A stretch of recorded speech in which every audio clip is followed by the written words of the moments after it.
everybody doing?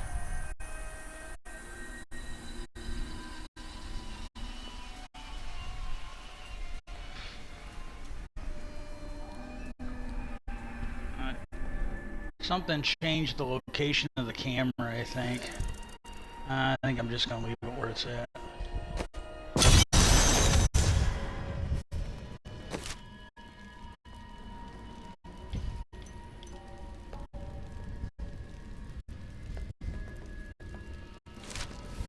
I think I got the bounty yesterday.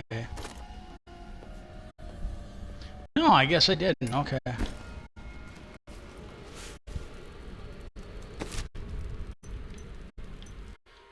Alexa, volume 6.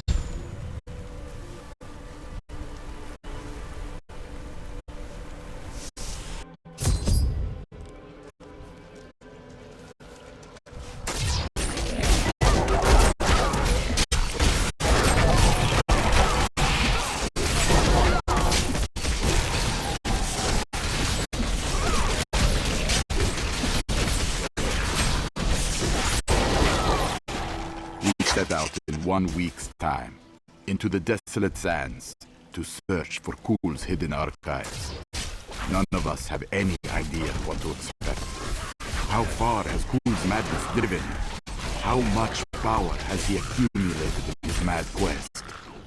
I can only hope we are not too late.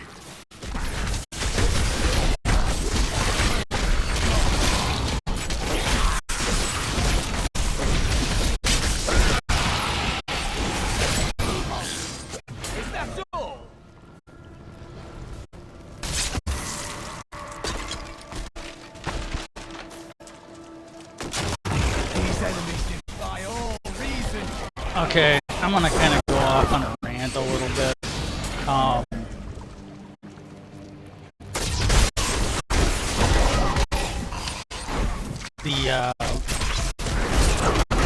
And this isn't just me. There's a lot of people out there. Like, you take,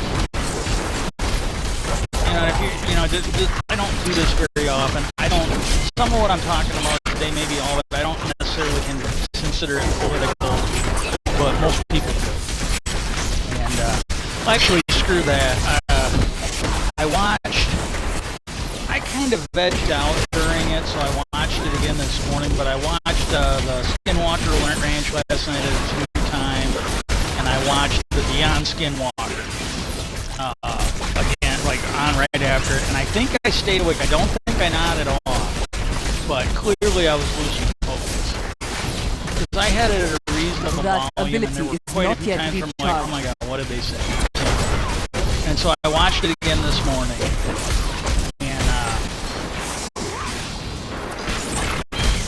and here's the thing, and if it's still there, it's still there. I didn't delete it, but with Elon running it, but months ago,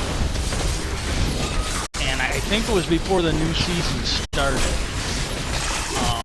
I had watched, and I don't know if it was Travel Channel or National Geographic.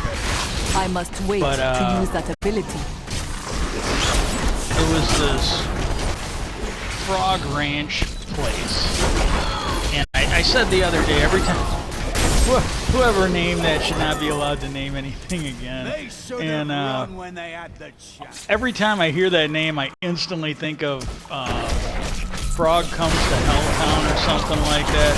It was an old Rowdy. I think it was Robert Rowdy. He's an old wrestler, and I'm doing better than the other day, but I'm still awake. I did a shower today in that extra movie. But Roddy Piper, that's what it is. And that's what I think of every time. It's just, you should have came up with a better name, like Skinwalker Ranch. Well, and, the thing is, it sounds like the natives gave them that. That one came from the Indians, and they named it really good. It's kind of intimidating. It's got a good catch, and so I watched that, and and this is the thing. I tweeted out to him, I think before the season ever started. Hey, I watched this Frog Ranch thing, And I go, it was good. You know, I don't think it was as good as I'm not arguing the material they have to work with. I'm just saying Skinwalker Ranch, I think, is vastly presented better. And I think it's because the History Channel has the experience of, you know, the various alien shows. Like, if you go watch the first couple seasons of Ancient Aliens, they're not as good. But with Ancient Aliens, I think they did a remake of In Search Of with the guy who played Spock in the new fucking movies. And UFO Hunters. God, I can't remember the name. It was another UFO show. It was, I wish it was still on, but it was based off of Buffon's case files. I think it was called Hangar 1 or something like that. They've had a long time to understand how to package that. You know, they really have. And I just made the comment, I go, well, you know, you got this other show, and I go, I know from some of the interviews your guys have done, you got people from other locations contacting them going, hey, you know, is there any way you could do something with this? Because they've got weird stuff. And I just made, you know, maybe you guys could do, you know, talk to the History Channel about doing a separate show by order of the Trade where you Consortium go Council and, after the Dalgar Oasis was you know, investigate, you know, maybe do one episode, maybe do more than one episode. And I go, you could even do a thing where you, like, leave some sensor equipment. And then maybe later in the season you could hey, we're gonna have a flashback to this place, and you know, update people. You know, maybe you could set up some dates or other stuff. You know, like whatever. I'm not a scientist. I'm not the one who should be involved in these decisions. You know? It's an idea. You hopefully have smarter people who can help you with it. Well, he tweeted me. I didn't think it'd be an issue. I didn't even know if he'd respond, but he responded back. Brandon Fugel. Well, at least his Twitter channel. Maybe it was a staffer. I don't know. Either way, I'm pretty happy. And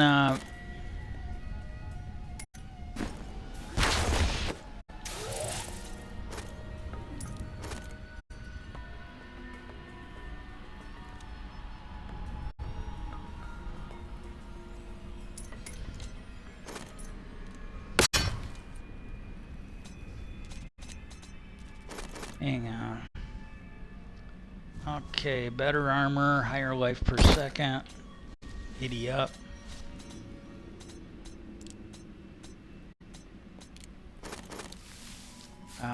Same thing here.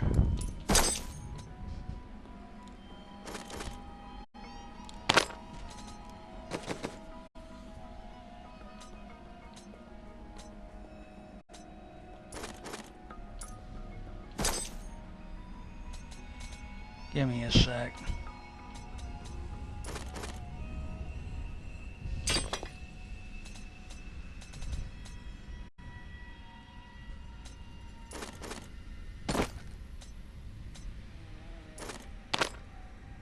This will help.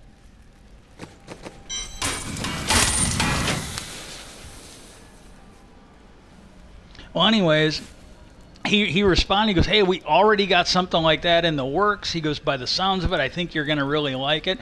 And so I hate doing it. I can't wait till I don't know. I might wait until I can move the thing down here, because after falling and breaking my ankle, I don't think I'm going to be going up and down the stairs a whole lot. I'm kind of trying to move and get everything down here for going forward, and only go up there when it's absolutely necessary.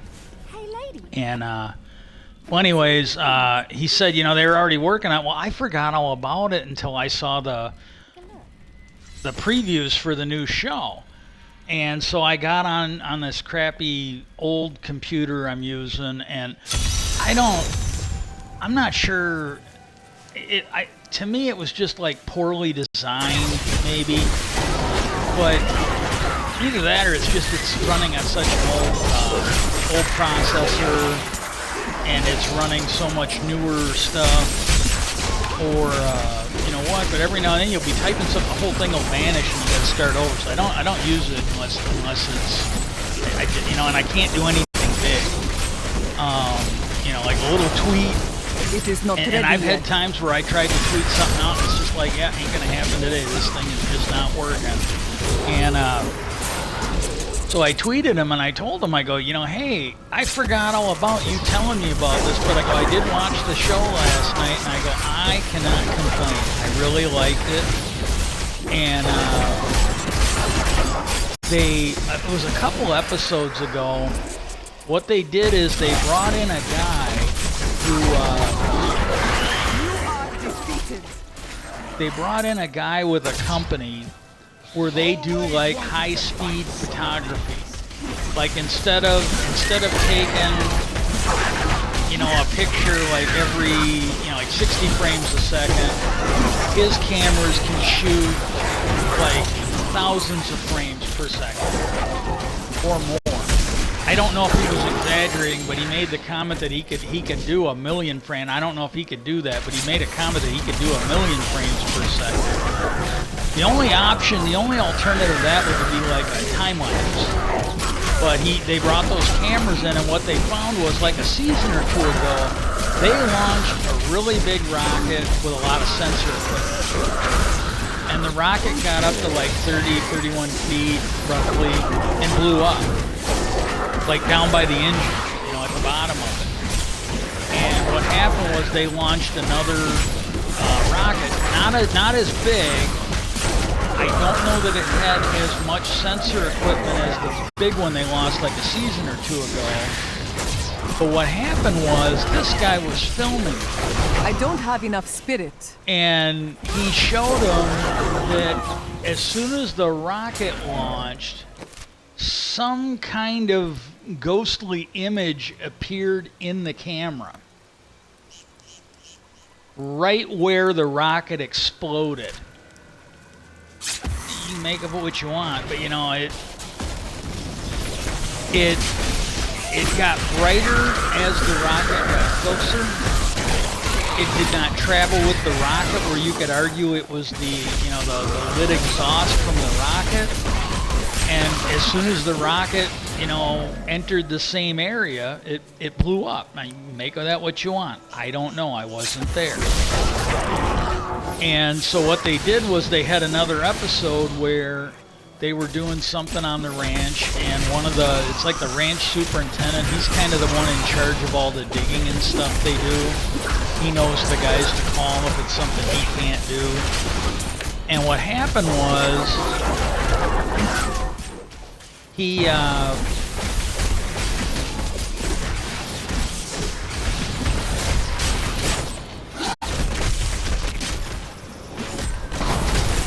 noticed a purple light. And some of the other guys, they noticed that wherever the light appeared to be, you know, because they were in a different area, he could see the light, but they could see something that appeared to be following the guy that could see the purple light. And because of that, what they did is they put up these trail cams. And I'm going to call him Shrek. But they got this big guy. He's got the same name as a friend of mine from like grade school. And the guy, he lived like around the block from me. And then he moved away, I want to say by junior high. He was there. We were good friends. And his family moved away. I must wait to use that ability. His family moved away before junior high came along. So I never saw him again. But they got the same name. He's just such a tiny little kid. I can't call Shrek that. He's just too damn big. And well, he was out collecting the data cards from these cameras that they have.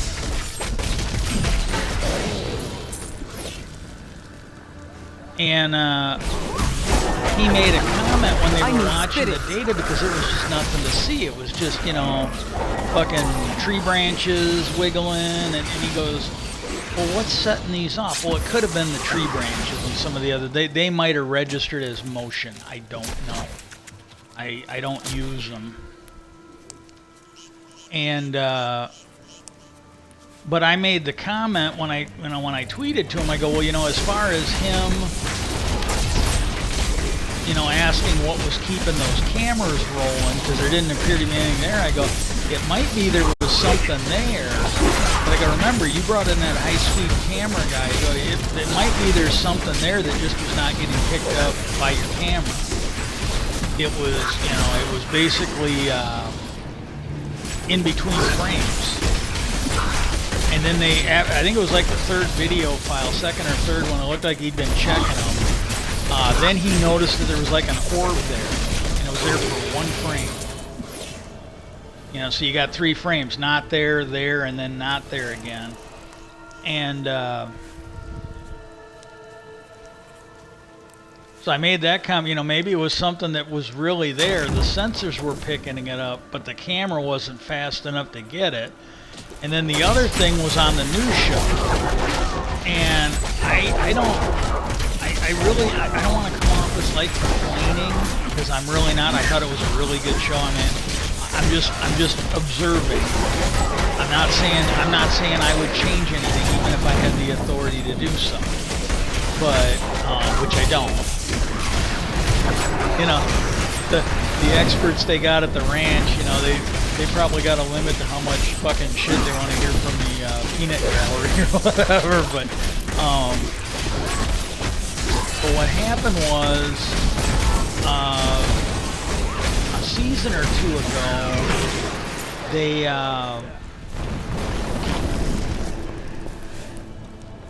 they brought on this rabbi and scholar historian, because one of the guys had mentioned to Travis, one of the big scientists they got on the show, that they knew this Jewish scholar who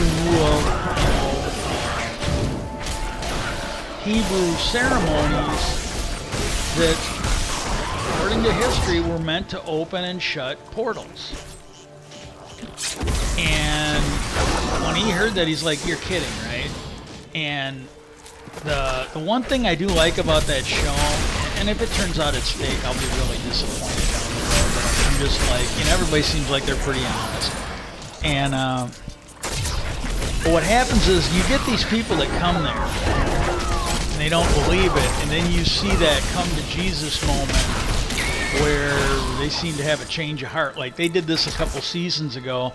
They brought in these rocket guys, and they were talking about, how the ranch sometimes follows people home, and you could see the one rocket guy, he looked at his partner, his colleague, like, you cashed the check already, right? He just had this look on his face like, hey, you cashed the check right there, we're getting that money. Because he really seemed to identify that these people sounded fucking crazy. And so what happened was, he got hit. He was out on the ranch, and he was the one, I think, running the switches, or he was the one hooking up the rockets. I don't remember. But whatever job he was doing, he got really fucking out of it, And then they asked his partner. They go, "Hey, he's not doing too good. Is there any way he can, be somewhere else?" And the guy goes, "Well, yeah, we got to get the job done." He goes, "I'll come and do what he's doing. Bring him over where I am. Take me back there." And he goes, "I'll finish, because they both know how to do it." He goes, "I'll finish his part. He can do my part. That'll see if that helps." And then they showed him. It was one of those like interview scenes that they did like after the episode had been filmed. And you could just see how humble he was. It's like, man, when I was hearing the stories about this place, I just figured it was nuts. But he goes, I got hit. He was admitting that something happened. He didn't know for sure what it was. And they just had that recently in the new episode. They brought this guy in who's like a pioneer on underground radar systems. He's got one that can go 100 feet down. He said it's used widely in the mining industry. And he did a moment where he goes, "Well, I've heard the stories." He goes, "When they approached me, I heard the stories. I looked into it." And he was just like Travis was. He's like, I honestly figured that, you know, whatever was going on here could be explained. He goes, I really did. But he goes, the things that hit me almost out of the gate when I got here, he goes, I don't know what to make of them. Because he showed up there and he goes, hey, are you guys transmitting? And they're like, why? And he goes, I'm getting a signal that don't look natural. And he showed it to him. And what he ended up running, he goes, well, there's nothing I can do about it. You could just see by his attitude, something seemed off. And he goes, yeah, he goes, like, you take that, because the signal cut off and then it was what was underneath it. He goes, that looks completely natural. Because I've seen stuff similar to that. And then it kicked back on. And he goes, this does not appear, I don't think that's a natural signal. And when he got the data back, about 90% of the data was crap. Not enough spirit. They could only salvage about 10% of it, and they found 2 areas on there of interest. There's probably more. I need spirit. But oh my God, man. My strength has increased. Well, anyways, they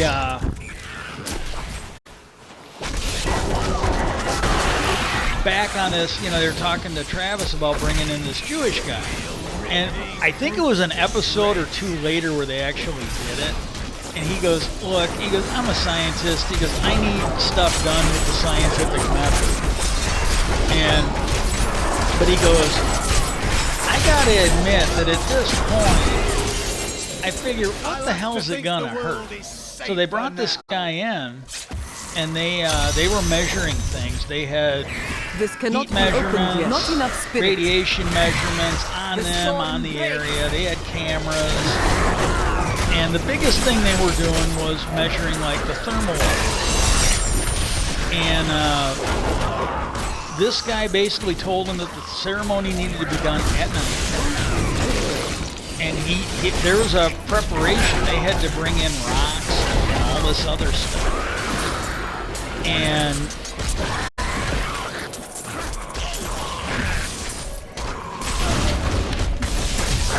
And then when he did his little ceremony at night, it got real cold. They noticed a temperature drop widespread in an area that, according to the scientist, I'm not a scientist, they could not explain it. I need spirit. I am returning to town. And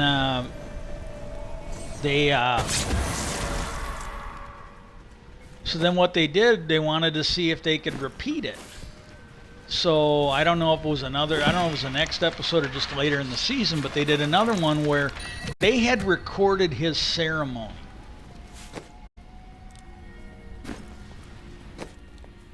And they brought in somebody with a military background who they said was an expert at measuring thermography. He had like better equipment than what they did. He filmed it, and this is what he did. This is the job he did, is he measured stuff like this. And they reran the ceremony. It didn't get cold. It got like 10 degrees hotter, just all of a sudden. And then I think it was the one where it got cold. They noticed something even colder than where everything had dropped, kind of scurrying by. They couldn't see it with the naked eye, but it was there on the camera.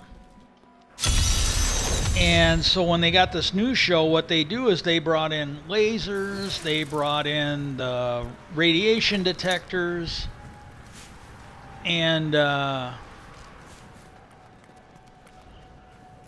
they brought all that stuff in. And one of the things, they brought in this guy from the former military guy to measure the temperature. And the only thing, and I did kind of tweet this to him, I go, on your new show, they played the 1.6 gigahertz signal, and according to the guy who used to be in the Air Force, the guys on the new show, one of them is a journalist, the other guy was former Air Force, and he was a CIA investigator. Last night I thought they had said he was with the CIA, well then when I watched it again this morning, I thought I caught them saying that he was a former CIA investigator. And at a certain point in there, they basically said that, you know, they used to get shot at and all this other stuff. And so they figured this would be a better gig. And that journalist guy goes, because the CIA guy goes, hey, look, we're used to going in and getting shot at, so don't worry. If it's possible for us to get to the bottom of anything, we'll do it. And the journalist goes, well, I really hope we don't get shot at.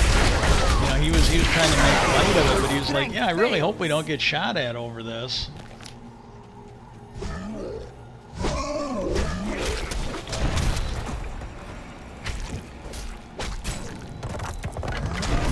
Diablo was the youngest of the prime evils, but I found him the most dangerous, for his power over terror left him incapable of feeling fear. Though he had easily possessed and corrupted many humans, Diablo's essence was finally trapped in a soul stone and banished to the unfathomable abyss 20 years ago.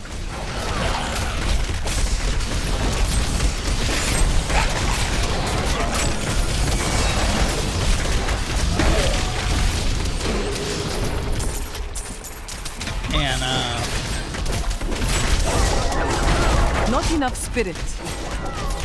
That ability is not yet recharged. I think I went into the area of another one of these things to get. Because the one arrow was pointing to go the other way. I will flee. So anyways, they went in there and they had the one guy checking for radiation levels. He had some new equipment. And when they were telling the guys on Skinwalker Ranch about two of the scientists, they go, I want one. You know, they wanted it. And I need spirit. and what happened was, What purpose were these people imprisoned? they blasted that 1.6, and when they were talking about the guy formerly Air Force, it sounds like it comes from there. He goes, this one here is reserved. It is not used by anyone outside the military. And he said it's only used for communicating between Earth and space. And make of that, again, that according to him, I don't know. And I know when they first found it, it kind of came out last year that one scientist had been working with the UAP task force. It came out that he had been on it, and apparently his boss at Skinwalker, Mr. Hugo, didn't know. And the only thing I kind of tweeted out to him, somebody had asked him, well, how do you feel about that? He goes, I need time to process it. He goes, I just found out. And I told him, you are safe now. If he couldn't work for them and keep a secret, I go, you honestly wouldn't be able to trust him to keep your secrets. You know, if you look at it that way. And but the reason why he got tasked with doing that is he went to the government and he said, look, we're getting this 1.6 signal there. And he goes, we need to know if that's government, military, intelligence. He goes, we don't need to know details, but he said, we just don't want to interfere with it. If that's, because I can go to them and tell them, hey, this is something we just can't mess with anymore. It sounded like he was willing to take care of it off screen, whatever. And what he was told when he ended up on the UAP task force is that it was not coming from the U.S. government, and they were not aware that it was coming from another government. They were saying, we don't know what its source is. It's not us, and as far as we know, it's not any of our allies or enemies. So they don't know what it is. And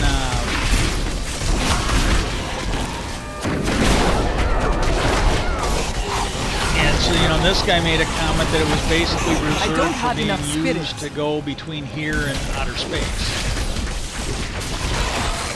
And,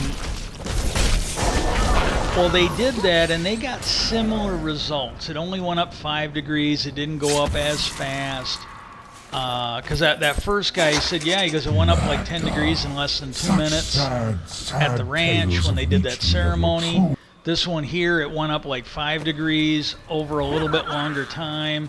And at the ranch, it stayed. It did not change immediately. This one here, shortly after it got up, it came back down. So there was definitely an effect, and I just sort of mentioned, if you remember, it was that Jewish ceremony that preceded that, and you know, and that's maybe why there was some different results here.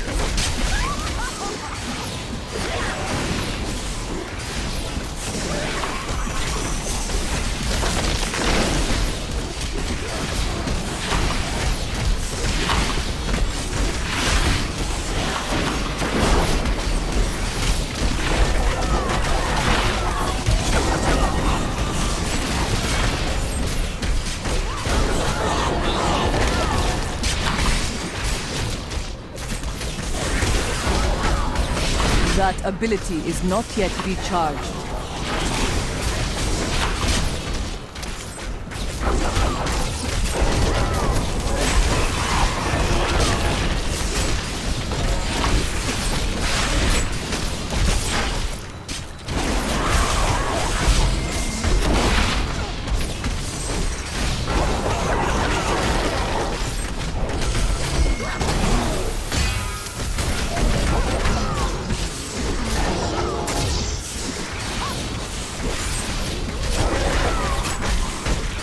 It is not ready yet.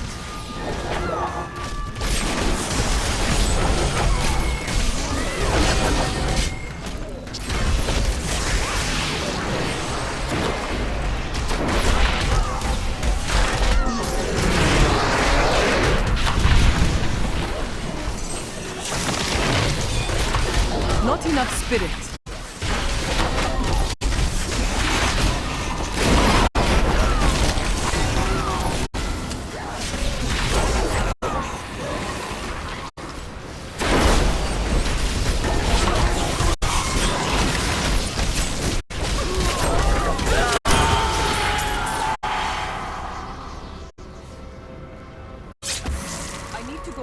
And so you know that was to me just beautiful. But it's like, yeah, you know, they got these guys are going out, and I think it's fun that they're bringing in some of the same people, and they're basically like, well, here's what happened at Skinwalker Ranch. Let's bring these guys in and do it.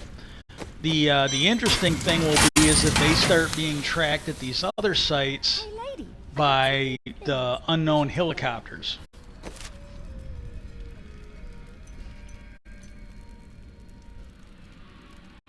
Okay, the Guardian Spirits. Yeah, this is the one I was supposed to get the last time, and then I went over there and hit the Magda. And Dariel was the only female evil. She aided the lesser evils for many years, I must wait but to use that eventually she ability. lost faith in their plots.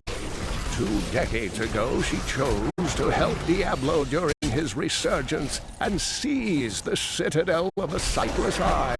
Ultimately, she perished at the hands of brave heroes.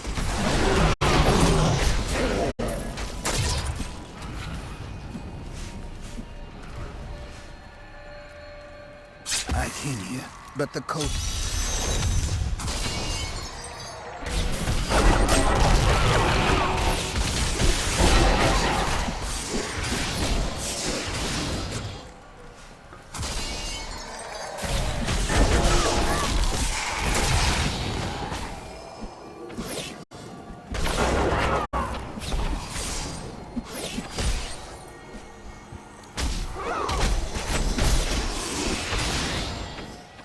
I don't have enough spirit.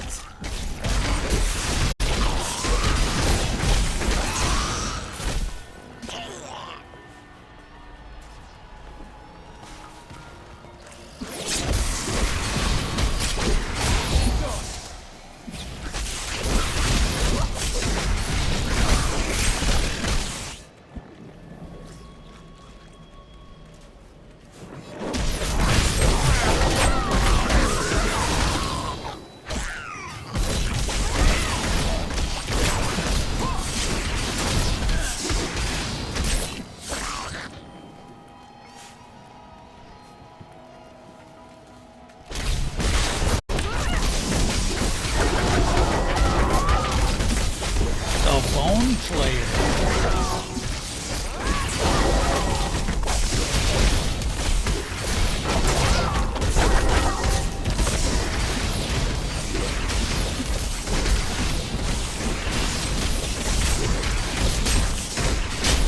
That ability is not yet recharged.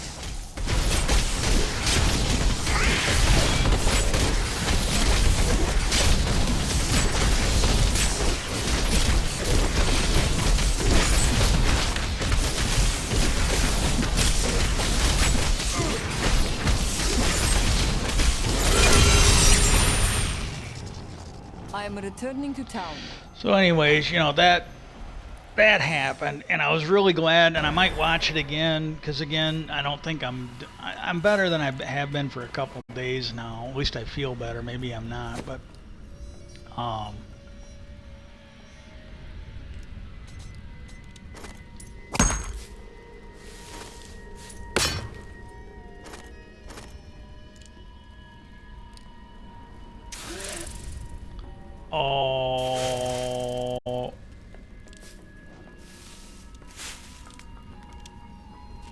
we might be put.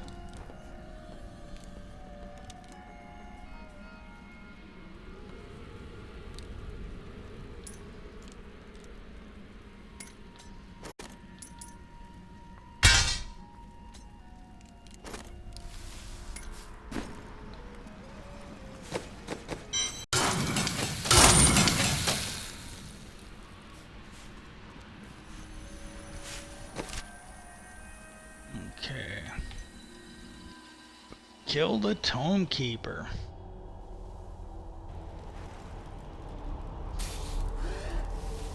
Oh, it's taking a while. There we go.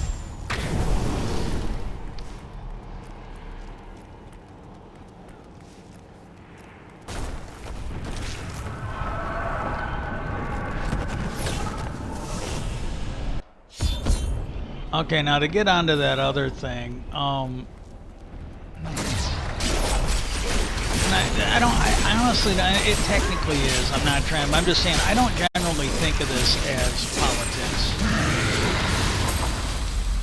You know, because I've always been a firm believer. You know, we can disagree on opinions, but you're only allowed one set of facts. You're not allowed your own set of facts. And last week tonight on HBO with that former Daily Show comedian. He had like the best example of explaining that. He was talking about a poll that found like 25% of people didn't believe in global warming. And, you know, just flat out, do you believe in global warming? Like 25% of the country said no, they didn't. It's not an opinion. The gods favor you. It's just not. And he pointed out that you don't poll facts. Your flaws are revealed. He goes, it would be like polling whether 8 was a bigger number than 4. You know, you don't poll those. It lends the ability for stupid people to think that 8 might be smaller than 4. And he said that, you know, the only thing you're going to find from a poll on whether 8 is bigger than 4 is how many people are dumb enough to not realize that 8 is bigger than 4. It's the same way with global warming. And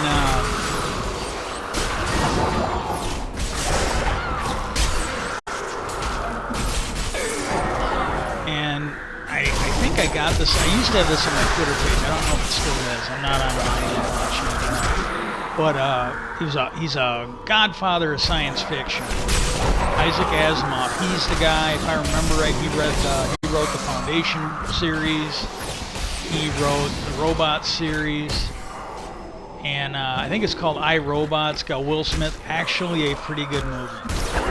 And the books are better, but he did a hell of a job on it. And he's famous for saying that there's a cult of ignorance here in the U.S. The gods strike through me. You know, and it's always been here. This is nothing new with Fox News or Republicans or anything else. You know, the flat earthers, the sovereign citizens, the Moorish citizens. There's nothing new about it. Even if the subjects knew, the stupidity isn't.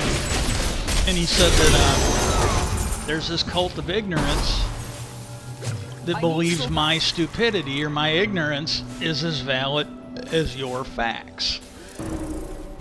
The world is... You have finished. And somebody just, I saw something online, and somebody made a comment about, you know, life in general. And I made the comment that, you know, because I had just watched Pearl Harbor. And I'm not saying it's true. I honestly don't know. I would say it's possible, but I don't know that it's true. I don't have, without facts, I don't really have an opinion on this. But there are people out there, you know, because Japan is kind of argued that, you know, well, we told America we were declaring war. And there's no proof of it. They can't show any proof. And, you know, and it was a horrible thing to do. So I could honestly see them wanting to lie about it. Strange. I can really see them wanting to lie about it. Oh, maybe well, that kind of sucks. Okay, I'm gonna go to the next one. I didn't go up in, oh wait, I didn't open the chest yet. Treasure!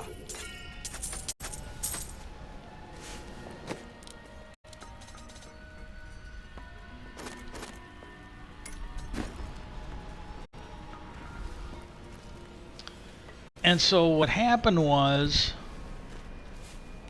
there are people out there, and maybe not. I don't know. Again, don't have an opinion on it. Unless if you bring me some facts and they stand up to scrutiny, then I might be willing to take sides on it one way or the other. But there are people that thought the Roosevelt administration knew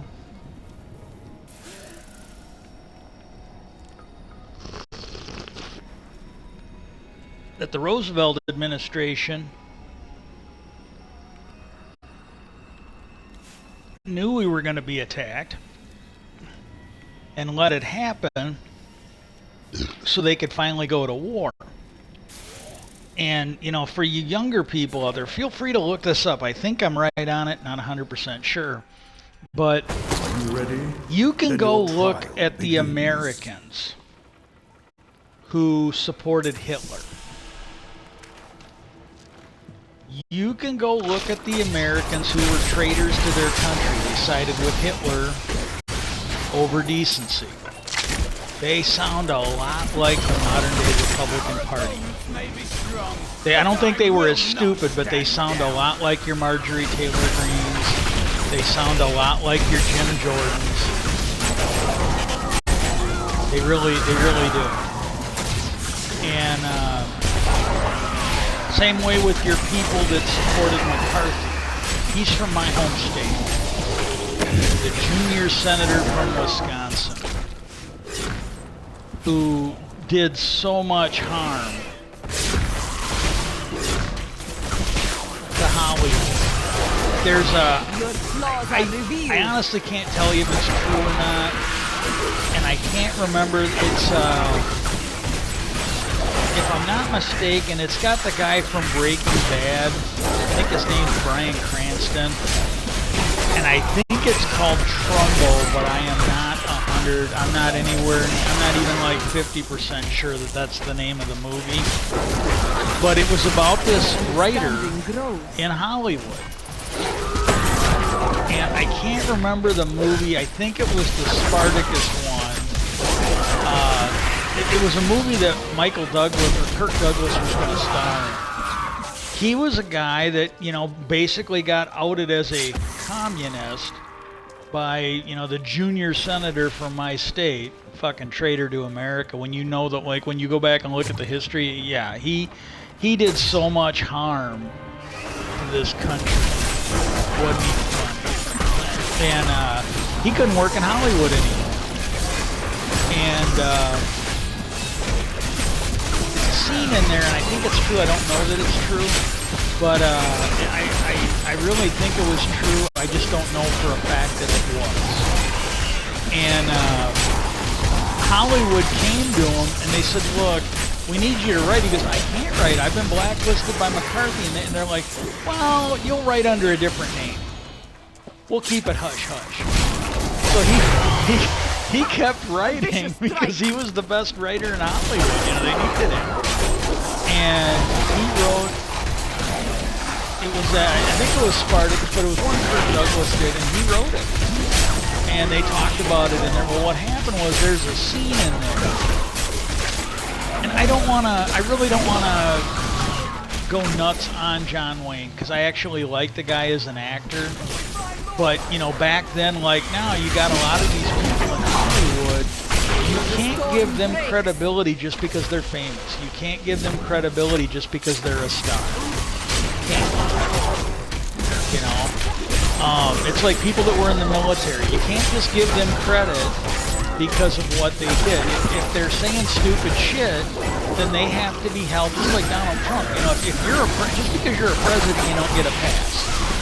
When you're breaking the law like he appears to, like he really appears to have done, you need to be held accountable. Doesn't matter who you used to be. And he was at some party, and I think Helen Mirren was there, and there were people his age, and there were people that were young, and they were all handing out pamphlets. And I don't remember what cause they were for, but it was against party. And John Wayne was there. He came up and got right in someone's face. And Trumbo came to the. I think that's the name of the. I think it's the name of the guy in the movie. But the star of the show, the Bryan Cranston was playing. He came up to him, and I'm trying to think. I can't think of the guy's name. He's the one who played Harm in Jag. If you remember that show, he played John Wayne, and I thought he did a really good job covering it. I really thought he did good playing a young John Wayne.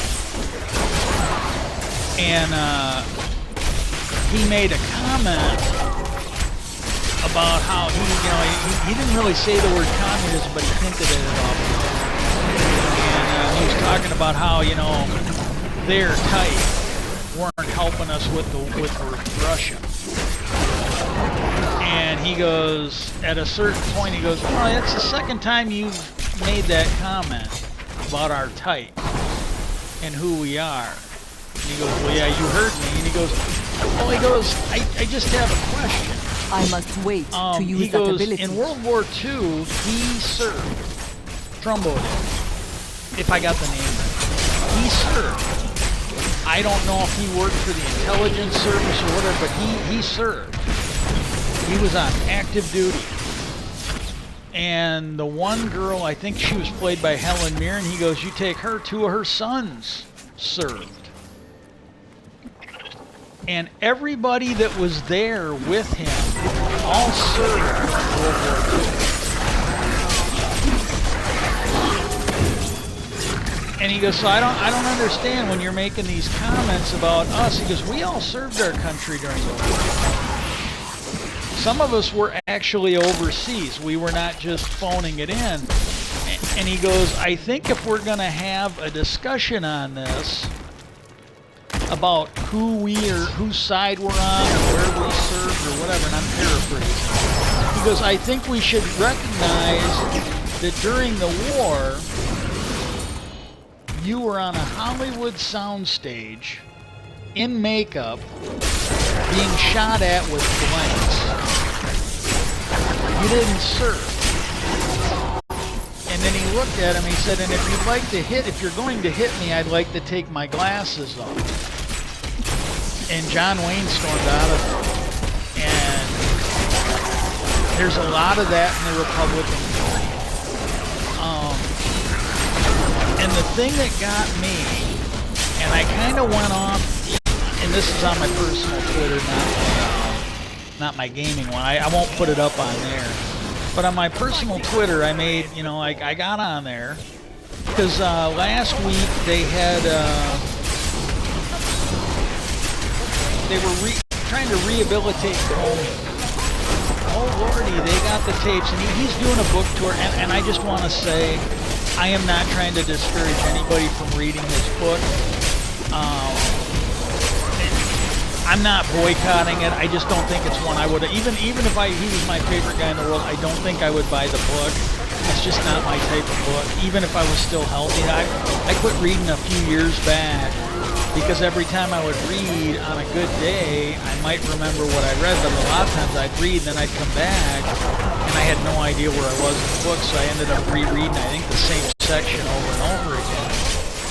And so I kind of gave up reading a few years ago. But even if I was still healthy to read, I got a feeling that what he's writing is not really my thing. So, you know, you won't get any shit from me if you want to go read his books. I'm not trying to trash the guy, but I just wish that the news would not try and rehabilitate these people after they fucked up.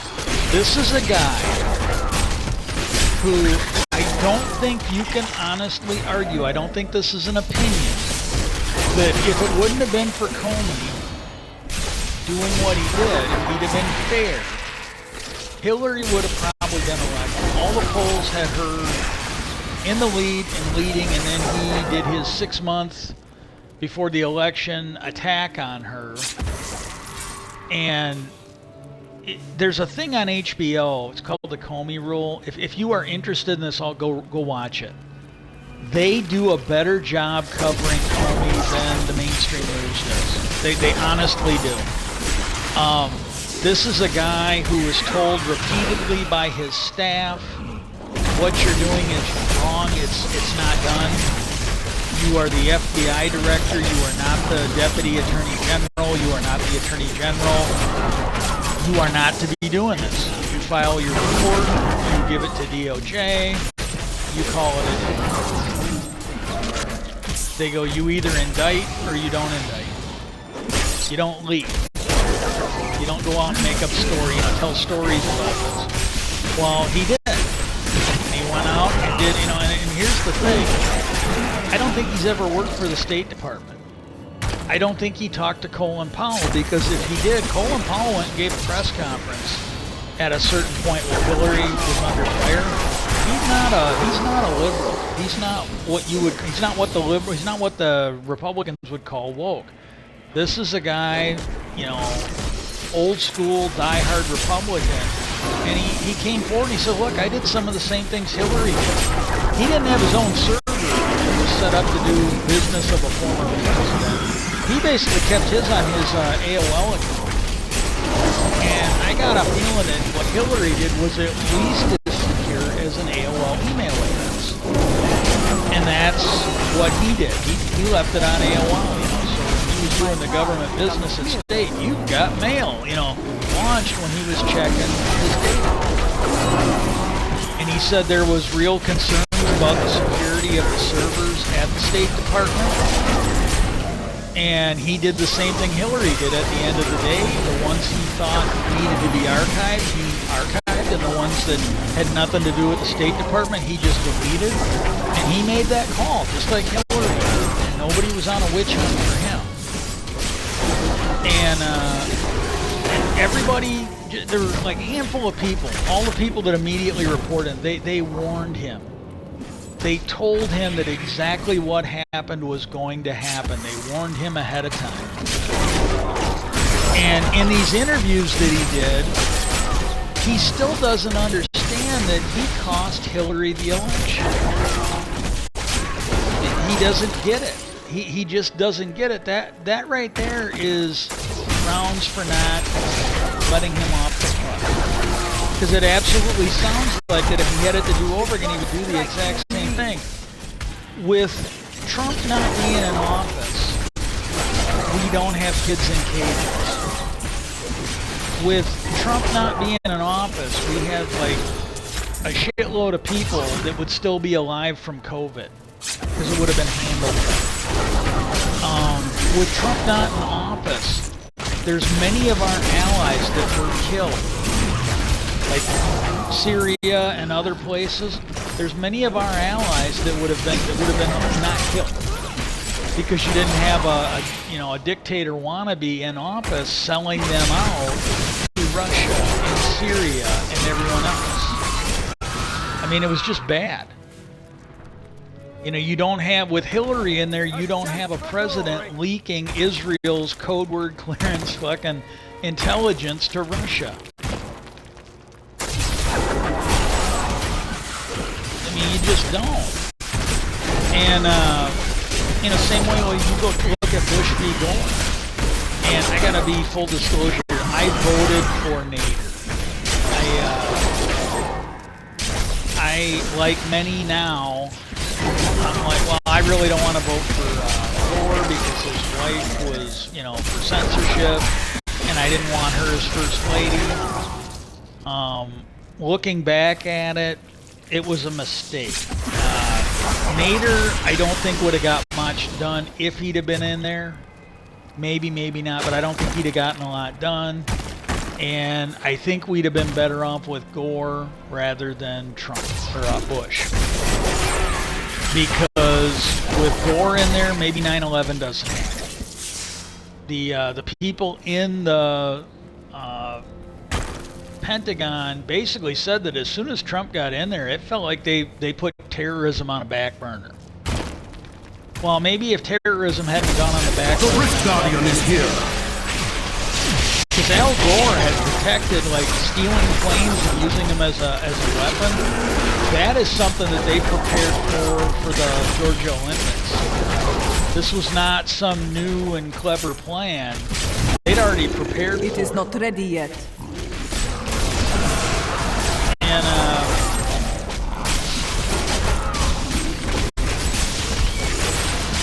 I must wait to use that ability. And the other thing is, when if Gore would have been in there and not Bush, maybe we wouldn't have taken 800 sets of eyes, 400 agents off of terrorism and put them on pornography. Maybe that would have been better.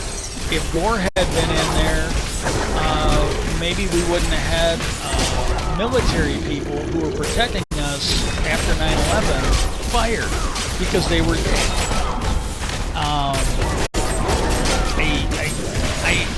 I was a pretty big homophobe growing up. I was not gay friendly growing up.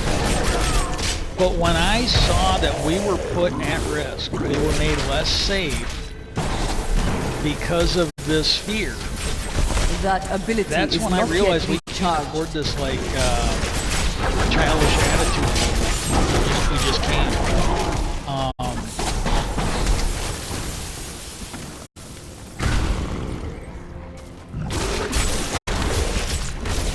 It is not ready yet. Jesus Christ, this thing's doing it all.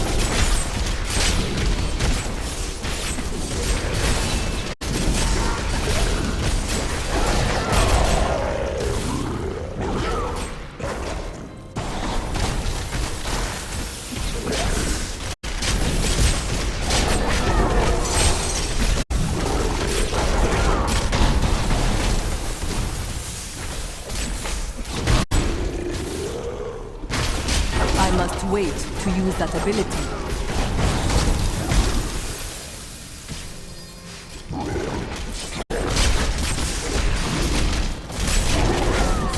Jesus I Christ, need healing. I'm not even on torment level 2. This is fucking ridiculous.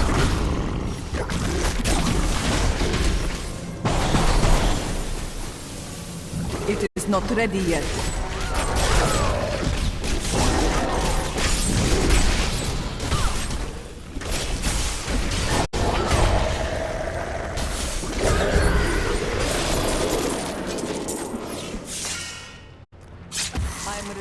And well, this is something we just can't afford it anymore. And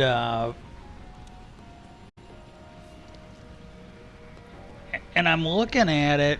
We've got. You go back to Nixon. If we had the Republican Party back then, that we have now, I don't think Nixon's people would have went to jail. I'm not even sure one of them did. You had a guy, I got some new oh God, I think this was during the Bush administration. He went to jail for 3 years for interfering in an election. This was a guy who owned a call center. Like those people that call you trying to get credit card debt, whatever. He owned one of those, and what he did was he flooded Democratic campaign houses, basically doing the equivalent of a denial of service. He kept the phones ringing so much that they couldn't do anything. And he went to jail for it. And what happened was, as soon as they convicted him, he's like, all right, you guys got me. But he goes, man, I was hired by the GOP. And he goes, I'll tell you anything you want to know. You know, because he goes, if I'm going to jail, then the people who hired me should go to jail. Well, as soon as it got to people that were working for the GOP, the GOP spent like $300 million defending it, making sure nobody went to jail. You know, if you're a rich white Republican, you know, you can break the law and you don't have to go to jail. That's when that started.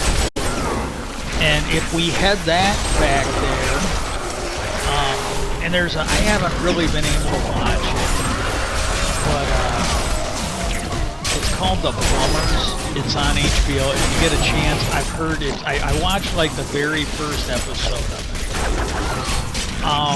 it. When you look at some of the stupid shit that was done by Trump, and I am really wondering if Roger Stone had anything to do with this. When you look at some of the stupid shit, which I will be talking about, that Trump has done, you know, I really wonder if that's got Roger Stone's fingerprints on it, because it's the same stupid shit that you see in these, you know,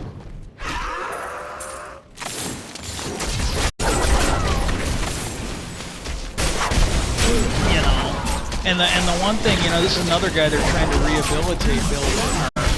This is a guy, and I think he told the January 6th committee. I am pretty sure there's video on this. I don't think this was something that, somebody was talking about what he said. I think there's video of him where he basically admits that he told Trump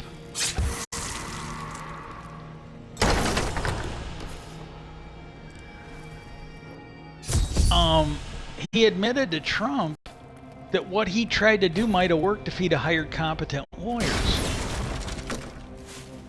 And, you know, and this goes back to Al Gore. If you look at what happened there, after the election was over, there were some newspaper reports. Not the mainstream news. No, they were more, you know, independent ones, smaller ones. They went down and they actually got all the ballots. And my understanding, and I can't remember who did the story on this, they counted all the ballots. And what they did was they counted them 10 different ways.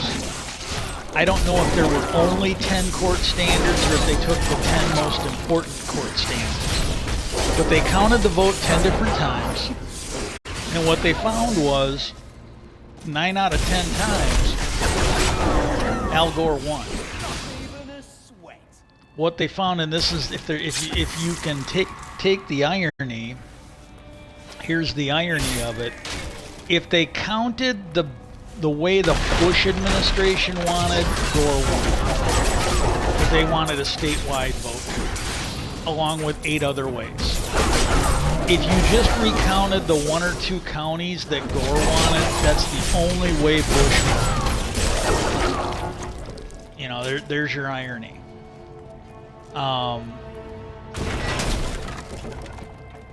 So, you know, again, this is not an opinion that people can have a disagreement on. When they went back and counted, and you just don't have to take the count. The other thing you need to look at is when the Supreme Court ruled on that, it was reported out that Sandra Day O'Connor, she was overheard telling someone that she could not wait another 4 years to retire.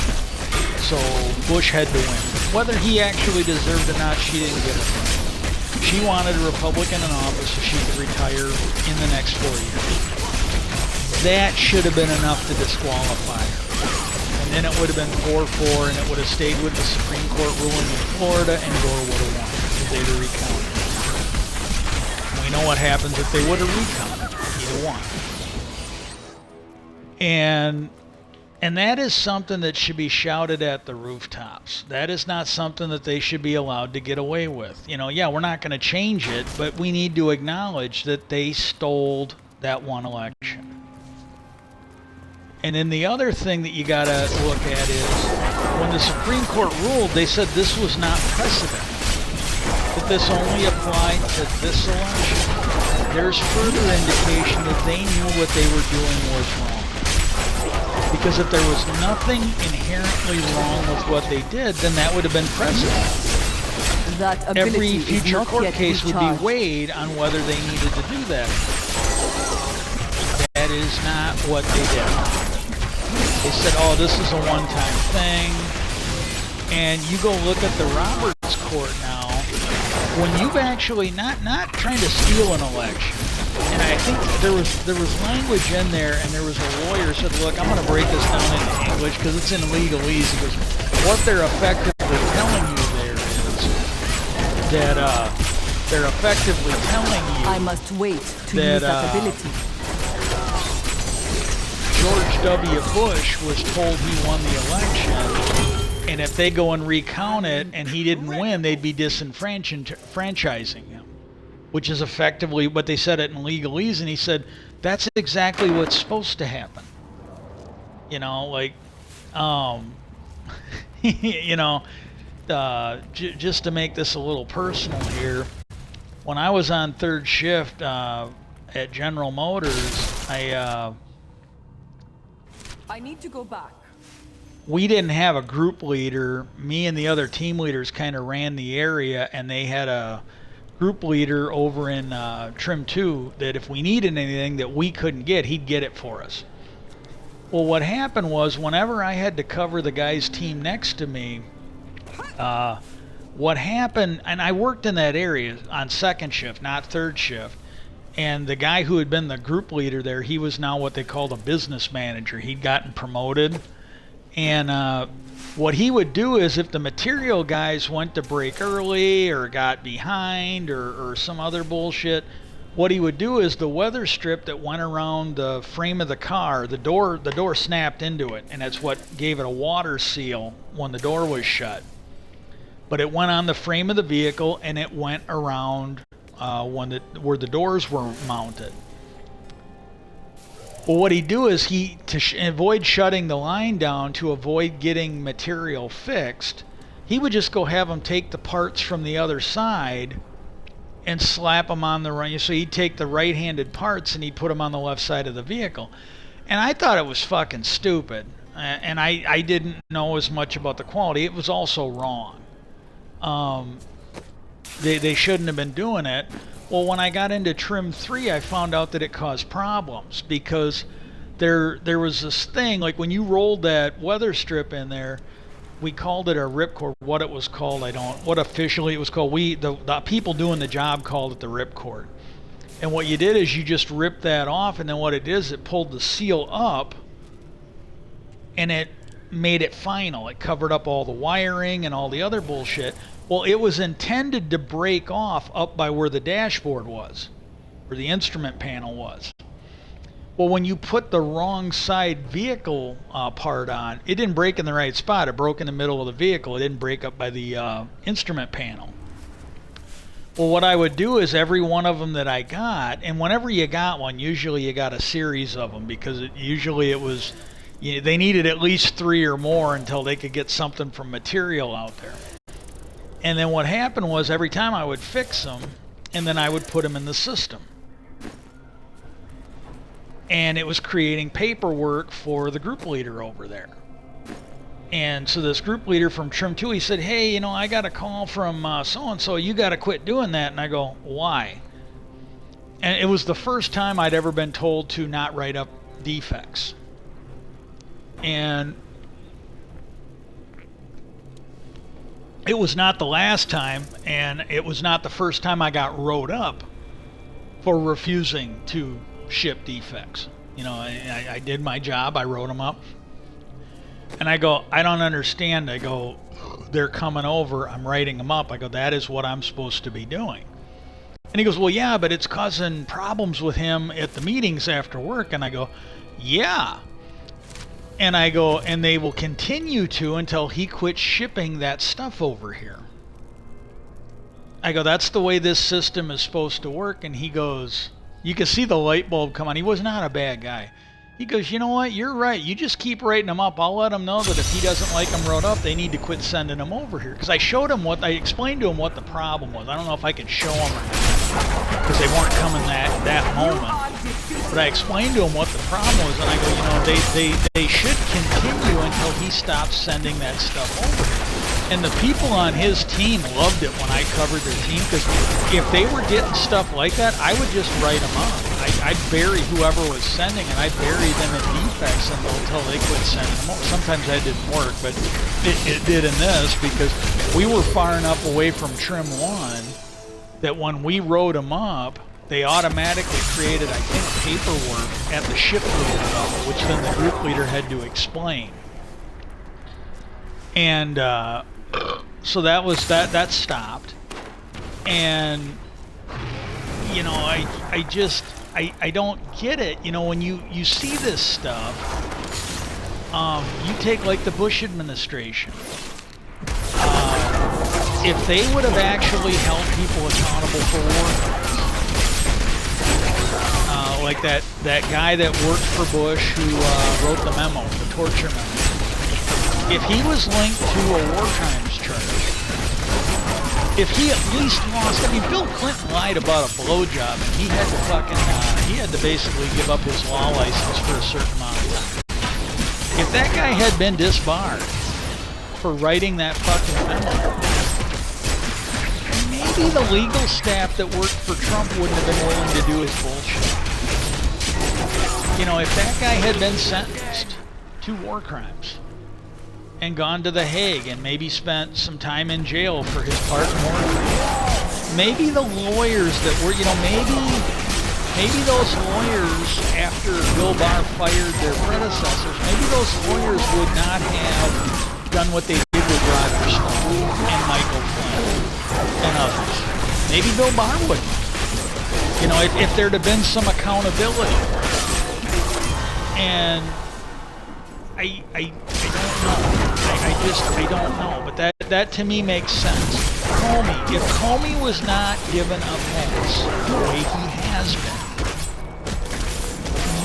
maybe the next time this happens, maybe the next Comey thinks, you know what, I'm going to follow the rules. Because here's the thing.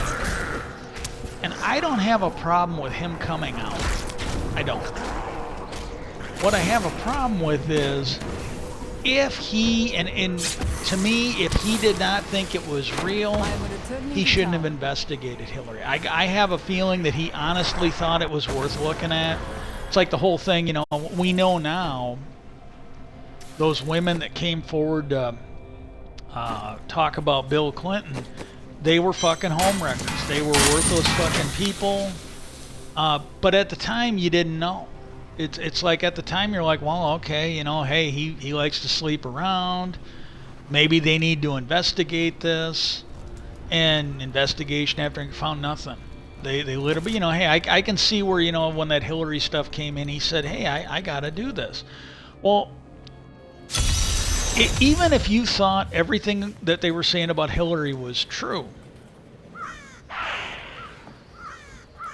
the Russia thing was more serious. Bill has invaded Szechuan. You know, let's be honest. Let's just call this the way it is. Again, not an opinion, a fact. You got a potential president who maybe deleted a couple emails, ran stuff on a server, and I think it came out that the State Department may have been hacked, and there was no evidence that Hillary's server had been hacked. But you know, hey, it is what it is.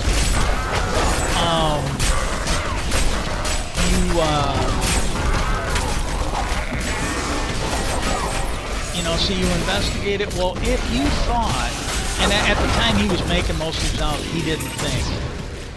He basically sat there and he said, oh, I gotta go to the bathroom. Hang on one second.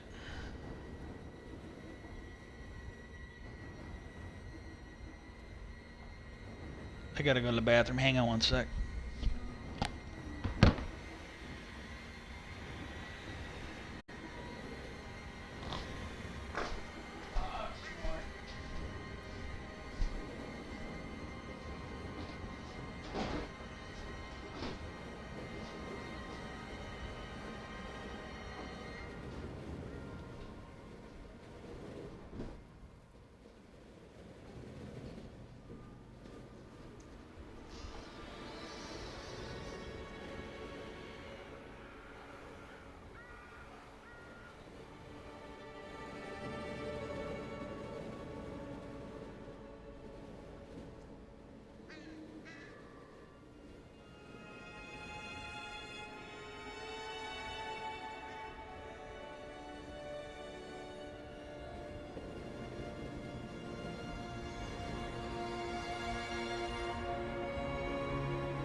Again, just a reminder, Wednesday and Saturday are the 2 days I don't put the boot on and walk around. I just focus on stretching my foot that day.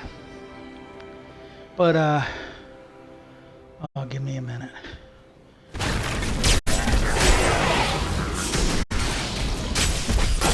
know, maybe if there was some accountability, the people that are in there now would not be doing this.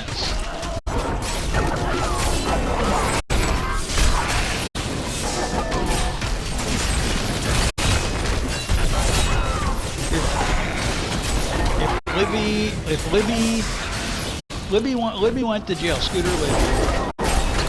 If Roe and Vice President Pence, and again, this is not my opinion, one of the people on the jury, at least one of the people that was on the jury for Libby, when they talked to the press, they said, they were asking about, well, how close was it? And they said, well, in my opinion, and this is the, she goes, in my opinion, he was guilty. She said, that's not the question you should be asking, and there or something along those lines, and they go, well, what is? She goes, all the evidence we had on him, we had on Pence, or not Pence, but Rove, and we had on Cheney. She goes, the real question you should be asking is not if, you know, Cheney should have went to jail. She said the question you should be asking is why wasn't Rove and Dick Cheney in there with him? Because all the evidence that we convicted him on, it all pointed to them too. If they had gone to jail, and I will give Bush a little bit of credit. They were saying on the final day, maybe the final week, Dick Cheney was in there demanding the Scooter Libby be pardoned. And at some point, he was thrown out of the office and he was removed from the fucking building. And I think H.W. or George W., you know, his dad pardoned all those Iran contractors, so it was a little surprising that he did. But he did commute the sentence. He still had to pay the fines and everything else. He just didn't have to go to jail. Well, if Cheney and Rove and Libby had actually had to go to jail, maybe they don't do it. You know, maybe Mike Pence wouldn't have been willing to go along with it. Maybe the various chief of staffs wouldn't have been willing to go along with it. You know?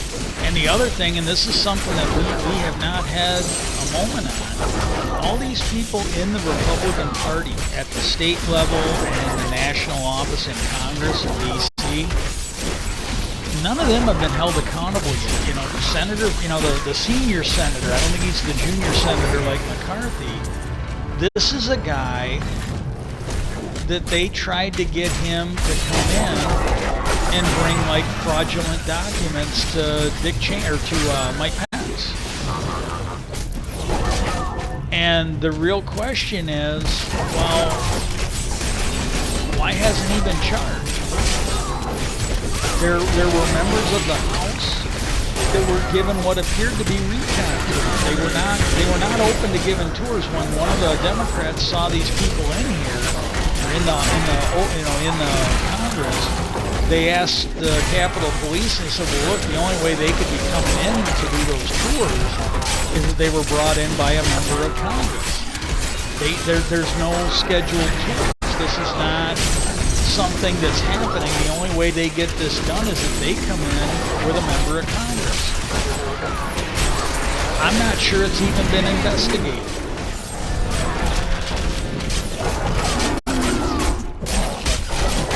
I might answer this. I'm gonna fuck around and lose my heart here.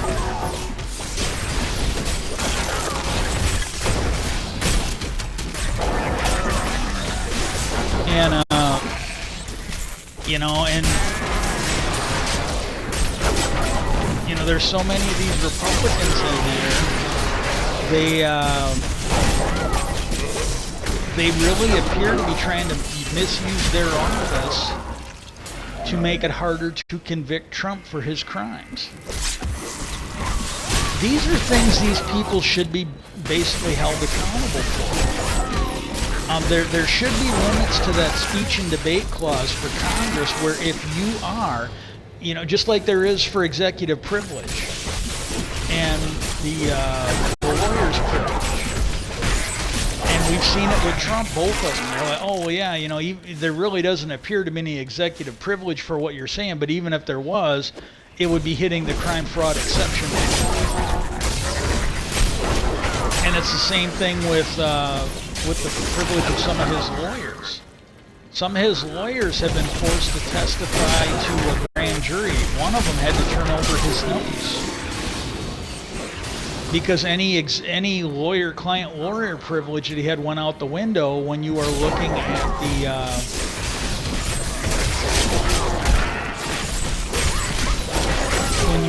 at a crime fraud exception. Guy can't plan to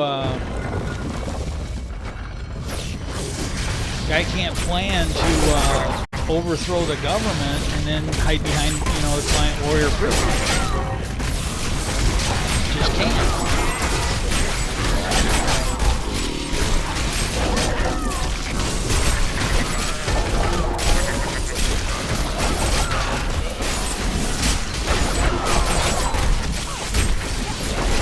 And the thing that really got me today is about a week or so ago, I think they started talking about there's a grand jury in D.C. investigating, and they are some of the stuff they're doing. The former prosecutors are like, this really makes it look like they expect Trump to be charged either this week or next week at the latest. They've done that job as a federal problem. They said, yeah, it really looks like he's winding this down.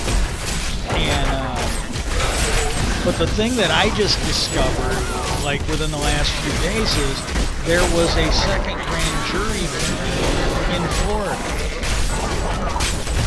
and nobody was really sure why they just wouldn't put it all under the D.C. one. And what happened was today, it's on the Midas Touch channel on YouTube. Guy's a lawyer, and I think he hit it.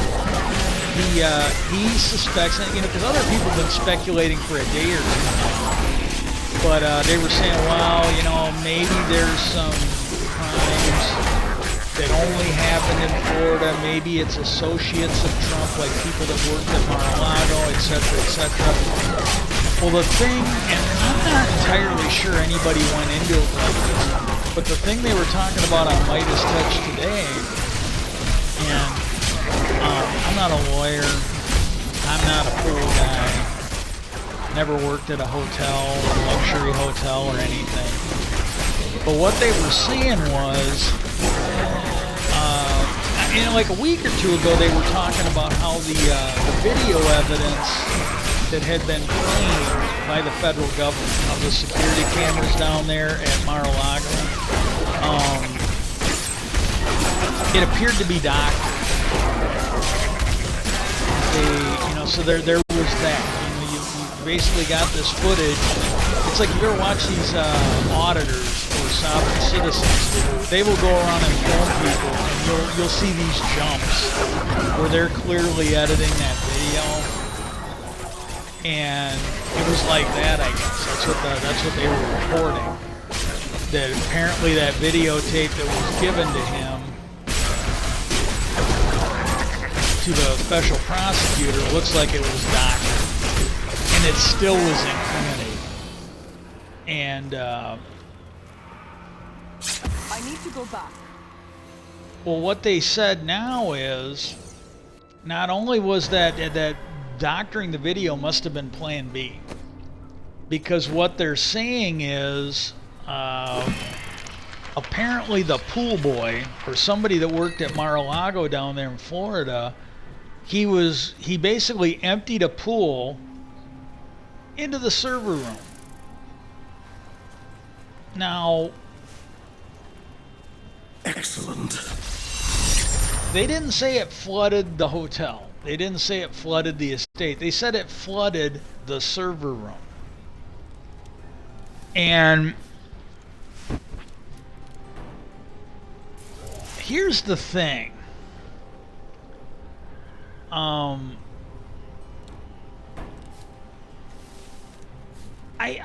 I really don't know how to. I don't know if there's a way that in my mind you can excuse that. Now, it's still one of those things, and the lawyers have been prepping people. They go, hey, look, this has still got to be proven in a court of law. You know, there's a whole list of stuff that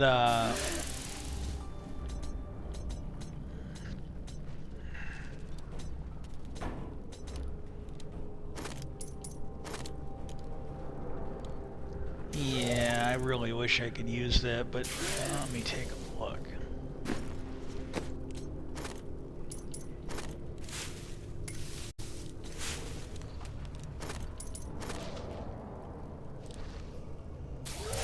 Oh, that's better than what I got. Okay. But, you know, this came out this past week, too. It's another thing. Trump has been selling stuff. Like, for anybody, they just did a South Park episode. Maybe they queued it up because of what's in the news with Trump. I don't know. But, you know, they got these channels where you, like, sometimes early in the morning, late at night, where they want to sell you some collector coin made out of silver or gold or something like that. And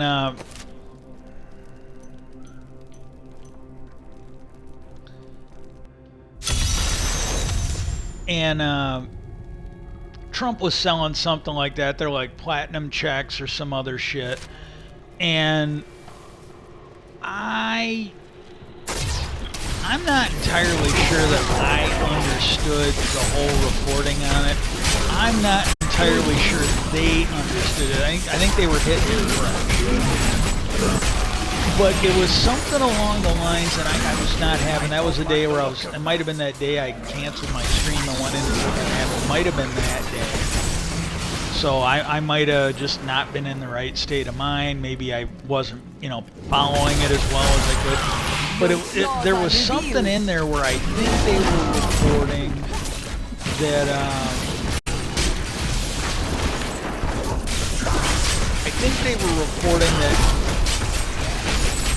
there was something to what was going on where people might have gotten the impression that, you know, you buy them now and after Trump comes back into office, maybe they'll be magically turned into real currency.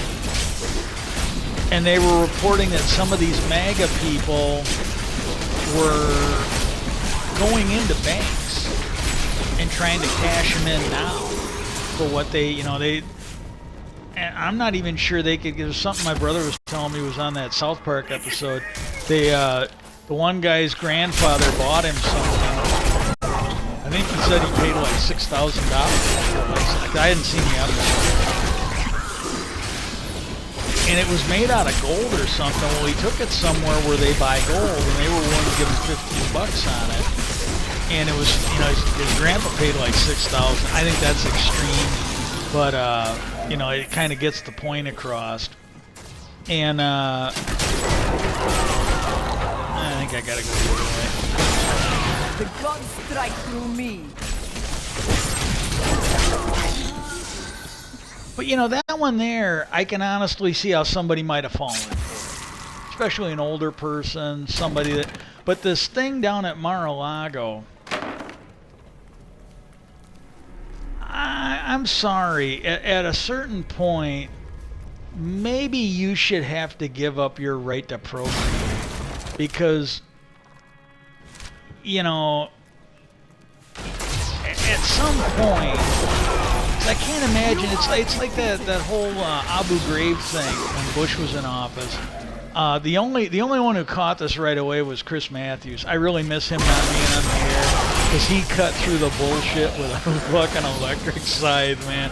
And My when he strides first grow reported longer. on that Abu Ghraib story where they had the dog leashes and the other stuff, he said, look, he goes, you cannot tell me that these soldiers took this shit to war with them. He goes, you just can't convince me of that. Somebody gave them this shit, you know, the stuff that ended up in the picture. Somebody gave them this equipment. Strength fails. Probably the same person that told him to do it, you know, and that's the one you should be looking for, not the low-hanging fruit, not the guys that, you know, may qualify for being too stupid to stand trial if it were a civilian court.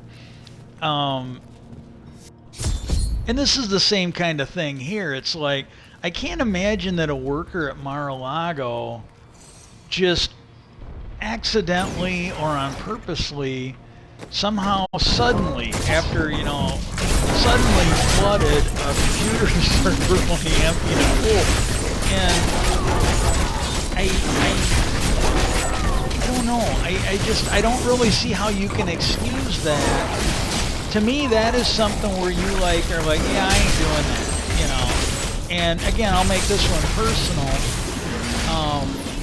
Hang on a sec. Yeah, you give me a second. Oh. Yeah. Oh.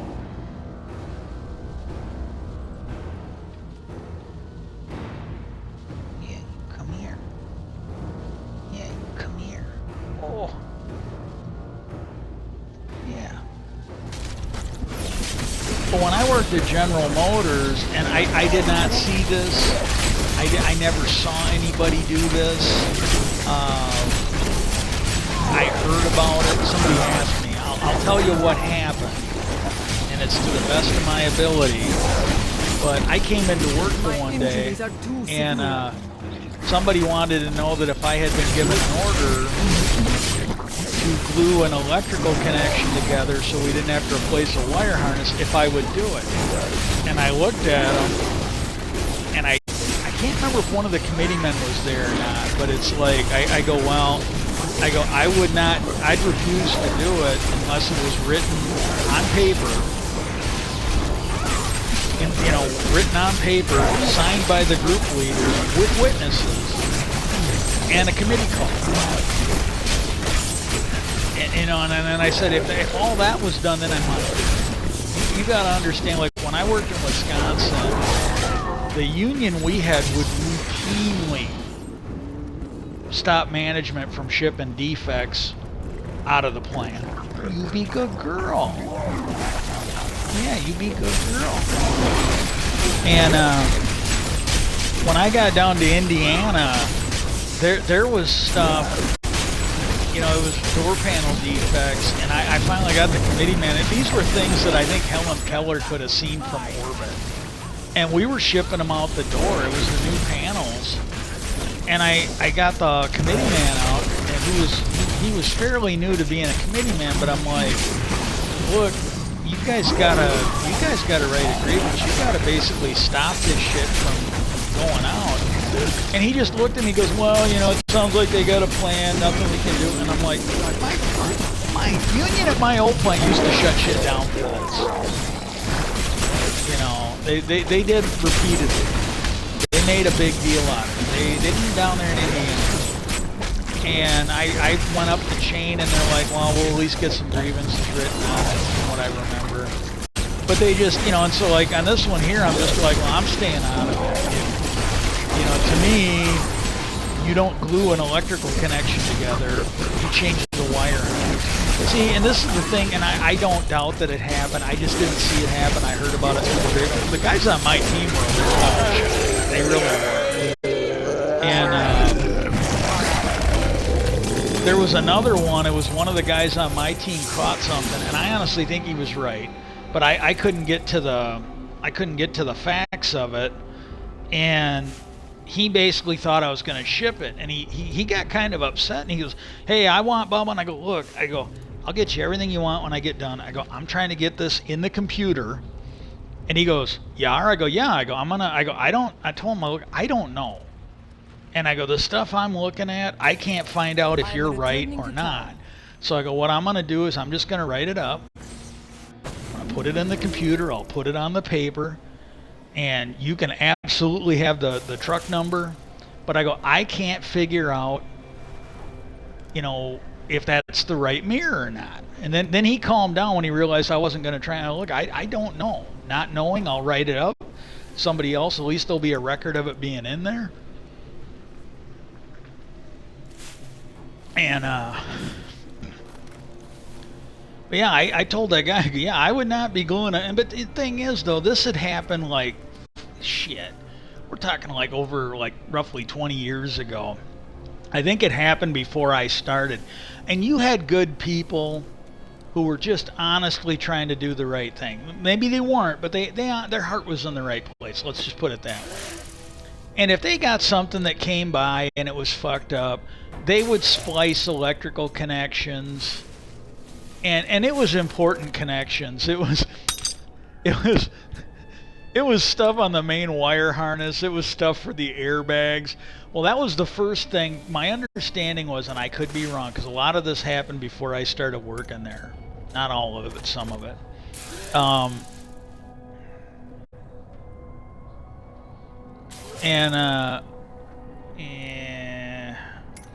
on that. But first thing they did, if it was something critical, they would you would basically not splice it anymore.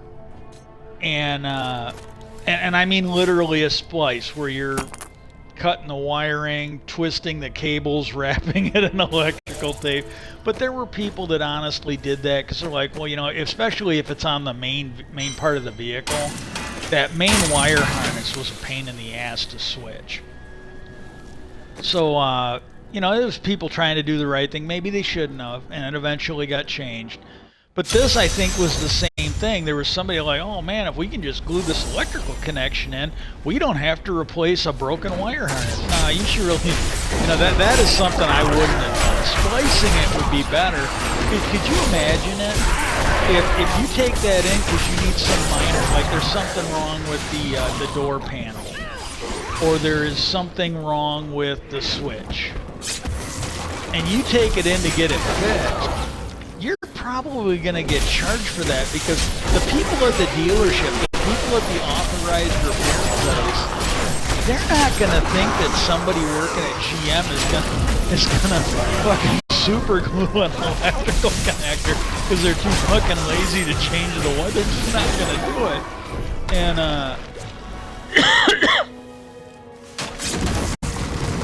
imagine that? You know, you go in there and you're like, you know, you just, oh yeah, this is a defect, we got to get it fixed. And then you go in there and go, oh yeah, we're going to have to charge you for a new wire harness and the labor in replacing it. Why? Well, you can't go in there and super glue this shit. And it's like, I didn't. Yeah, well, you can feel free to take it to court, but you know, this is what's going to cost you, or we'll just bundle it all back up and you go somewhere else and get it fixed. In which case you're still going to have to pay to get the wire harness redone. Or you're going to have to re-glue it. And this was just not a good idea.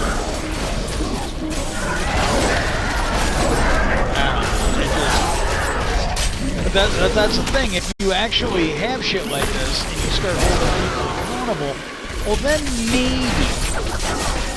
maybe the next one doesn't do it. And that's what I'm looking at here. It's like I do not see, you know, to me that was just like the gluing the electrical connector. Somebody basically tells you, yeah, we need you to empty a pool into this server room. Yeah, I'm not doing that. Yeah, just well, you're fired. I really don't want to go to jail. I'll go find another job. Yeah, I'm not doing that.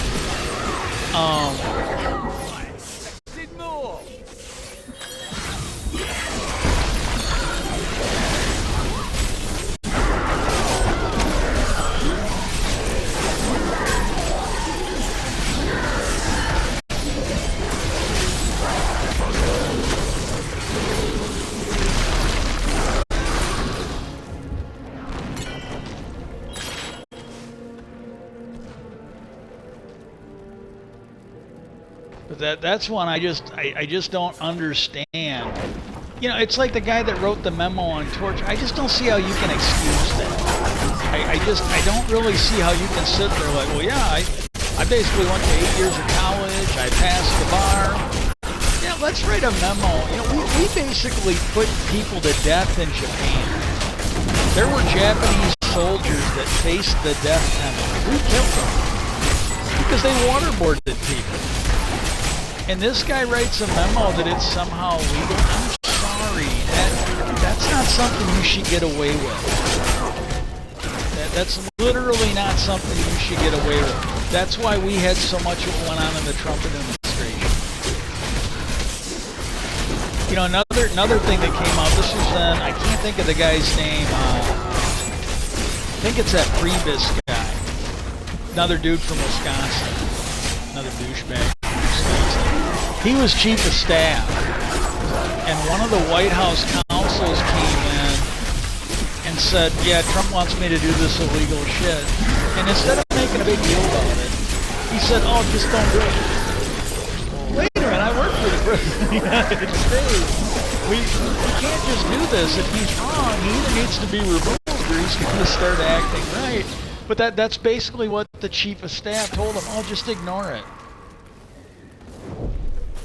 And nobody was held accountable. And so it just keeps happening.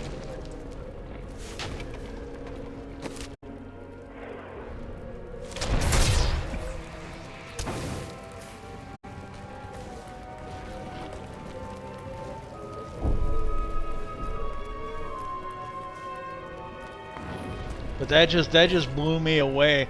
You know, like I was talking to my brother about it, I go like, okay, let's pretend you work in Hollywood. Okay. Let's pretend you work in Hollywood and somebody came to you with a script. Help me. For a TV show or a movie where you've got a corrupt president who did illegal shit while he was in office, did illegal shit while he was leaving office, and keeps doing illegal shit after he gets out. It is not ready yet. And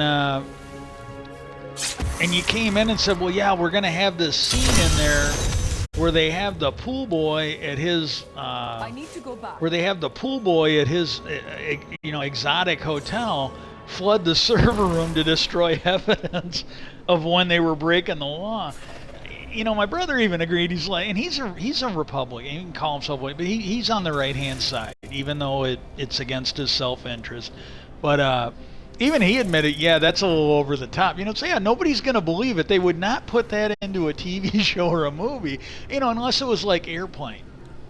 You know, unless it was like a comedy where we're gonna just do it over the top. You know, like Black Dynamite or one of those where they're just gonna go over the top, crazy shit to make a point. And oh my God, it's like I just can't believe that. I just literally can't believe that. Well done. New Tristram has...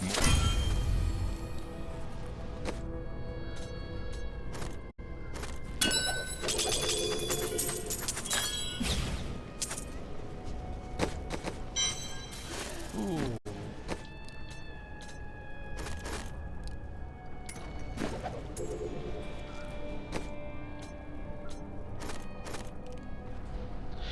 Okay, life per second. Yeah, we want that.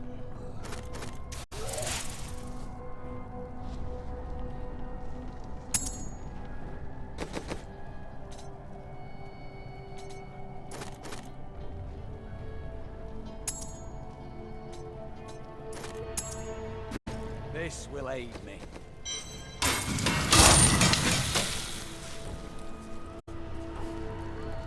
I'm not gonna do the oh, let's take a look at the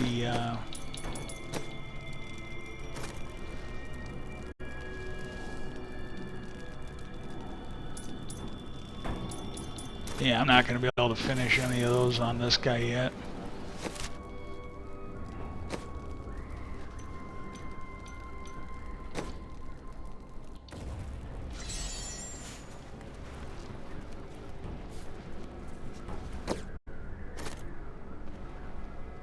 Yeah, okay. Went from 6 and 5 to 9 and 8. So yeah, we're moving up. Okay.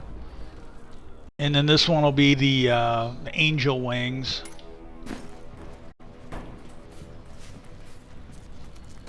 But that just blew me away. And then, and then, like, again, all these people in the Republican Party that did this shit, if the people in the mainstream news, MSNBC, CNN, and others, if they would stop giving them a pass. You got Comey that comes on there. If the minute he said on there, well, if I had to do it over again, I think I'd do it. I really hate the idea that I helped Trump get into office for Russia, but I don't see how I could do anything different. They should have immediately said, well, okay, here's the thing, you did that. It is pretty clear that it is, if you would have told the truth, like if you'd have just been like honest about both of them, if you'd have came out 6 months before the election and said, well, yeah, Hillary did this, there's nothing to charge her with, and and Hillary could have done the same thing. She could have probably went and done a whole dissertation about how he isn't good enough at foreplay for his wife, something that was none of her fucking business, that she shouldn't have been talking about. But she could have done the same thing, and he would have probably looked bad. But if he'd have done that and then immediately went over and said, well, yeah, but it's really worse with Trump because we're currently investigating him for all these connections that the CIA picked up about his involvement and his campaign's involvement with Russia and the people around him with Russia. This General Flynn guy is always talking to the Russians. And if they'd have said, yeah, by the evidence we got from the Steele report and other things, it really looks like Russia's been grooming him for this for 5 years. If he'd have been honest with both of them, I don't think there's any way Trump would have won. I literally don't. Maybe I'm wrong. That's my opinion. And same thing a week before the election. If he would have just treated both of them the same, well, when he came out, well, yeah, hey, we found this stuff. It's probably nothing. But we're going to have to investigate because we found it on, Spicy Wiener's fucking laptop. And so we're going to have to do it. But we're still looking into Trump. It still looks like Russia's got him on the fucking payroll. Again, I think it would have been a wash. I think it might have even helped Hillary get elected. And they're just not doing it. And for him to sit there and say that he would probably do the same shit again, I'm sorry, that's just the wrong answer.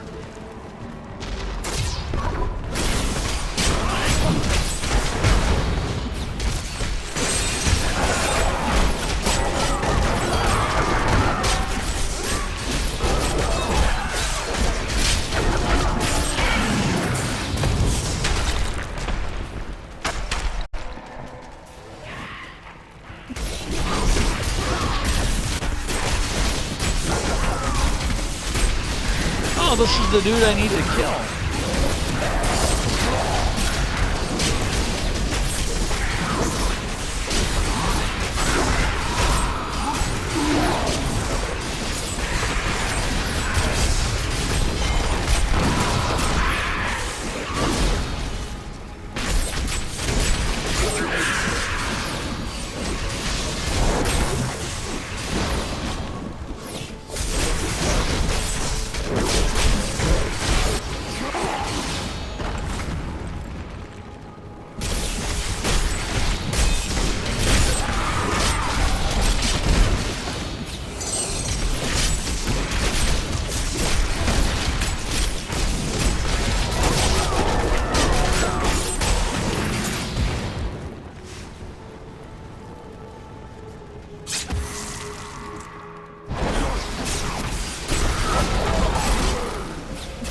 That ability is not yet recharged.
that really just freaked me out. It's like, okay, how do you find someone dumb enough?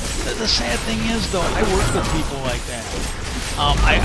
You know, this is the thing. I used to be willing to argue with stupid people a lot more than I am now, because I used to be under the impression that just nobody could be that fucking stupid. You know, I literally was of that opinion. Nobody could be that fucking. It's got to be an act. And then I started, and again, some of it was after I started working out of the state. Not gonna mention any names, Indiana, and but I worked with people that were this dumb. Like the one night I stayed over on third shift when I was on second shift on the door line, and he had to be. Somebody in management had to fucking be related to him. I don't know if they were married to him, kid, brother, you know, whatever. But they had this guy, he couldn't do a job. And there were a few of them. They had this guy, he could not do a job. Like they put him on a job, they trained him for 2 or 3 days, he couldn't fucking do it. I trained him the one night. And he made a comment, and he goes, and again, it could have been an act. It could have been an act. I don't know. I don't care. But they had me stay over for 4 hours and train him. And it was, I'm not going to say it was a walk-on job, but it was on the door line. It was not that bad of a job. And he's sitting there, are they having somebody come in? He goes, how long are you staying the whole shift? I go, no. I go, I'm leaving at 4 hours. And he goes, or they having somebody come in to train me, and he sounded stupid. He literally sounded stupid. And it could have been an act. I don't know. And I told him, I go, I have no idea. I go, all I know is I'm here for 4 hours. And I go, usually it takes like an hour to train somebody on this. I go, they might be expecting you to do the job at 4 hours. I go, maybe they got somebody coming in day shift. Maybe they got somebody coming in late. I don't know. And I go, I literally do not know. And then it was either the next week or the next day or something like that. I stayed over again, and it was the same guy. He couldn't do a job, so they had him just kind of. I think it was a made-up job. I literally think it was something where it didn't. If nobody was doing it, would have been okay. Well, what he started doing is, the person at the front of the line, like when these doors came over from Trim 1, like literally Trim 1 took them off, put them on a thing, sent them over to us. And then we built them, and then over in Trim 4, they put the doors back on the vehicle. This is back when all we did on the door line was the front door. Rear door stayed on, and then by the time I was done at door line, they had been doing the rear doors on the door line for about a year now. And was major model change. And what happened was when they would basically start the vehicle, somebody up there on the very first team that actually built the truck, not the little part area up there. What happened was they would grab, and I think it was all sequenced. I might be wrong because I didn't, that was way on the other, I was at the end of the line, not the beginning. But I think this shit was sequenced. Well, they would get this string of bags, and it had all the lock shit. The ignition, the door locks, everything. If it had a glove box lock, it had that. If it had a console lock, had that. So these things would have anywhere from like 3 or 4 pouches to like 8 or 10. And they all had to go with that vehicle because the keys would not work. Like this is something that you should not have to explain to people. But again, like I was saying, I there was a time in my life where I just assumed people couldn't be that stupid, and I found out I might be wrong. But you couldn't take a lock out of car A and put it in car B because the keys wouldn't work with it. You just couldn't do it. Well, what this guy was doing in his infinite wisdom, and again, I think there's a thing where, when you have somebody like this, you should literally be able to castrate them so that they can't procreate. You know, you can call it the downside of evolution. You know, you're taking, you know, the Darwin Awards, you're taking them out of the gene pool to improve the human race. And but what he was doing is he started noticing that when these guys would take them out, what they do is there was a spot on the carrier where they would put this shit. And then various jobs down the line, if they needed that lock or if they needed the key or whatever, they would go to the front of the carrier. It was in the little tray, and they'd take the one they needed and they'd put it in the vehicle. And it was all done before it got down to me. My team put the door panels on back then. And what this guy was doing was he noticed that some of these came down with more parts than others. So when he saw one that had a whole lot of stuff in it, he would take some of them and he would start putting it into the other vehicle carriers to even them out. And he was doing this for like approximately a half an hour or more before anybody figured it out. And it's like, you got it, because some of my guys on my team, they took the shit out, threw it in the door panel, and then Trim 4 finished it. But I'm not kidding you. You know, this was, and again, I don't think that this was the case when I was in Wisconsin, but down there in Indiana, you had people down there that, the people that were related to these that were in management were not that much better. It was just a shocker that you had. It's like, my God. And part of this is I hope I don't get my shit blocked for this, but it used to be when you had people this stupid, they were not allowed to graduate. You know, and that's just the way it was, you know. Or, you know, they didn't have all these, like when I was in grade school, they started warning people about poison and other shit. You know, we had these little green stickers that we got sent home, and then, you know, mom and the kids, we went around and put all these yuck stickers on the shit that could kill us. Well, you know, back in the day, you know, they didn't warn everybody.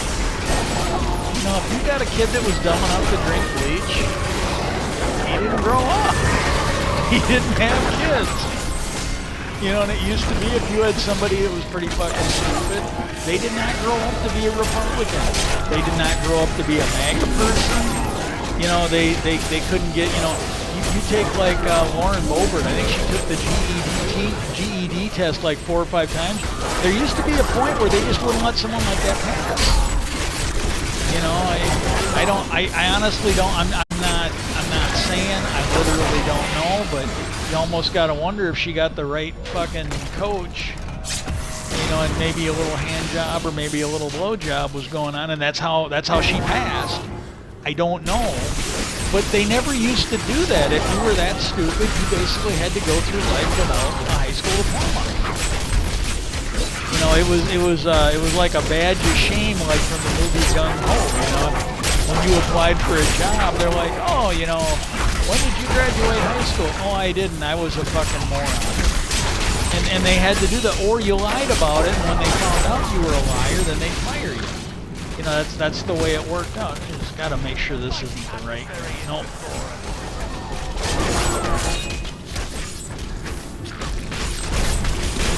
I must wait to use that ability.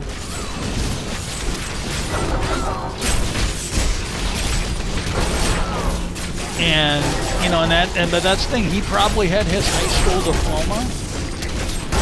You know, you got the same thing. You got these people that are out there that are flat earthers. You got these people out there that are MAGA. And you know, the fact is, they probably were not smart enough to graduate high school. And so as a society now, we have to deal with them.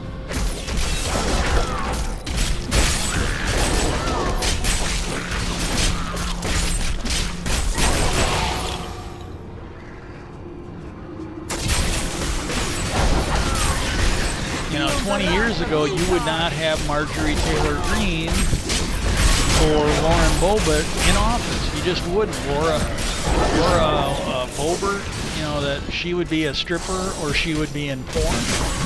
And, you know, the rumor is she was an escort. Marjorie Taylor Greene would be a trophy wife, or she would have been on American Gladiators back in the day, and she'd be a rent-a-wreck now. These people just usually never used to make it into society.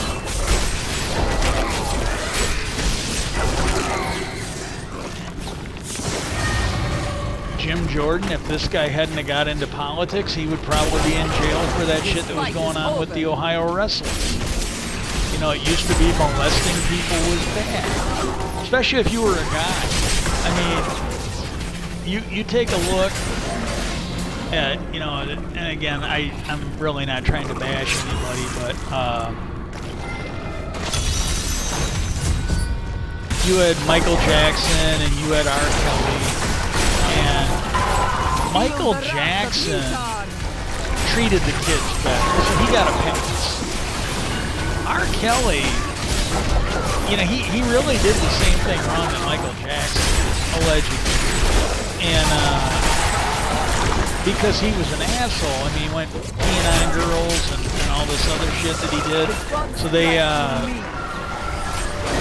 really didn't like that. Michael, you know, hey, he built an amusement park. I'm sorry, you know. Maybe they should have cracked down on it. You know, maybe if they had cracked down more on Michael, maybe, and if they'd have cracked down on Jordan, maybe Gates wouldn't have been allegedly human trafficking. Your strength failed. You know, and we won't stop the next one because they're seeing Gates get away with it. So where's the incentive to stop the next one? We don't have it. This shit used to be wrong. This stuff used to be wrong, and they don't punish anybody, so there's just no incentive for the next one to stop.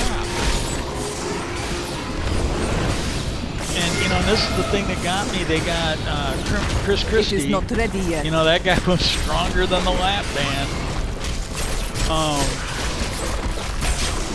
This is a guy who was on bad-mouthing Trump. And I honestly don't think that anything he said wasn't true. I don't understand why this guy, the whole news information society, they treat him like he's the Oracle of That Delphi. ability is not yet recharged. He got elected in New Jersey. Well, I just found out like a couple years ago that generally the governorship almost always for like 40, 50 years, the person on the ticket who is not in the party of the president is generally the one that wins. So he was not the Oracle of Delphi. He did not have a major accomplishment. He was just in the right party while Obama was in the White House. And he should have never been given the credit that he did. Well, he's going on about how Trump is the guy who won't take any blame for the stuff he's done. He's always looking for someone to blame for what he's done, always looking in the mirror at himself. And he made the comment, you know, that he... I must wait to use that ability. He's always trying to blame somebody for the shit that he did, won't take any responsibility, but he's always trying to get credit for stuff he didn't do. Like that one, there should be video of this. He was somewhere where they were... He was somewhere where they were at an award ceremony or something, and he showed up at the last minute, and he didn't donate. He did not belong there, but all the people that had donated were there, and he literally walked up and threw somebody out of the way. It's like, what? And he did it in office too. There was something where they had all these world leaders, and he took some guy from a small country, and he literally threw the guy out of the way so he could get his picture taken. But the thing that got me, and again, he was on a news channel. He was being asked questions about this. Or it was, I can't remember, or it was a videotape, and the news could have stopped the videotape and put the full facts out there, and they didn't. They absolutely didn't. Because they could have pointed out that he did the same thing. when he was in there, all the evidence came out, and it really looked like he scapegoated his work. Well, they did it. But it really looked like he had workers that worked for him, and one of them was a woman with a child. And it looks like they did the Bridgegate thing. And he was happy for them to go to jail. And then when he was asked about it, he did exactly what Trump would do. I mean, exactly. Like what you look at Trump now, Chris Christie was the pre-Trump. You know, he would sit there and he would attack reporters just like Trump used to do. You know, now granted, people weren't dumb enough to go and stalk these reporters back then, but he would literally attack the reporters for doing their job, calling him on his bullshit. And he was happy to blame others because there were people that worked for him that were harassing some guy, some Democratic official. And the guy would not endorse Chris Christie for re-election, so they basically shut a bridge down. There were people that could not get ambulances because they shut the bridge down. He had people working for him that went and they were happy to scapegoat. It was just like the Abu Ghraib. They were happy to scapegoat these people. They were absolutely happy to scapegoat these people. When he was asked about it, he did exactly what Trump did. He made shit up. He was like, oh, you know, it was either, oh, what I did wasn't illegal, or I wasn't doing it. You know, because there was that one, he goes, oh, yeah, I was on the bridge. I was putting the cones down. He was a pre-Trump. Now, Trump took it to 11, no doubt about it. But I'm like, yeah, why aren't you guys calling him on this shit? Literally, why are you? I mean, this is why, you know, and this gets me mad every time. Every now and then you'll see somebody, oh, we need term limits. So you know, hey, I'm sorry, but there's something you have to understand. If there is a voter out there, I don't care if it's 1%, 10%, 80%, if there is a voter out there stupid enough to keep electing someone who isn't worth in office, you are not going to fix it by just changing the lineup. I cannot open this. What you're going to have is you're going to have an increase in the idiots who don't know how to get shit done. You know, you take like Kevin McCarthy and Mitch McConnell. I mean, these guys might be worthless. They might absolutely be worthless. But they at least know how to pull the levers. You get, you know, again, we just saw the MAGA crowd did not, they wanted to shut the government down. They did not, and I've talked to people in the Republican Party, they're like, you know, this came up years ago. This might have been more fun still. When you tell them we got to pay our bills, well, what are they going to do if we don't? Well, it's not going to be good. We're going to end up like Greece. And there's people out there that they just, you know, they don't understand math. They don't understand that, you know, the federal government can't just default on its debt. They just literally can't. And they're too stupid to realize it.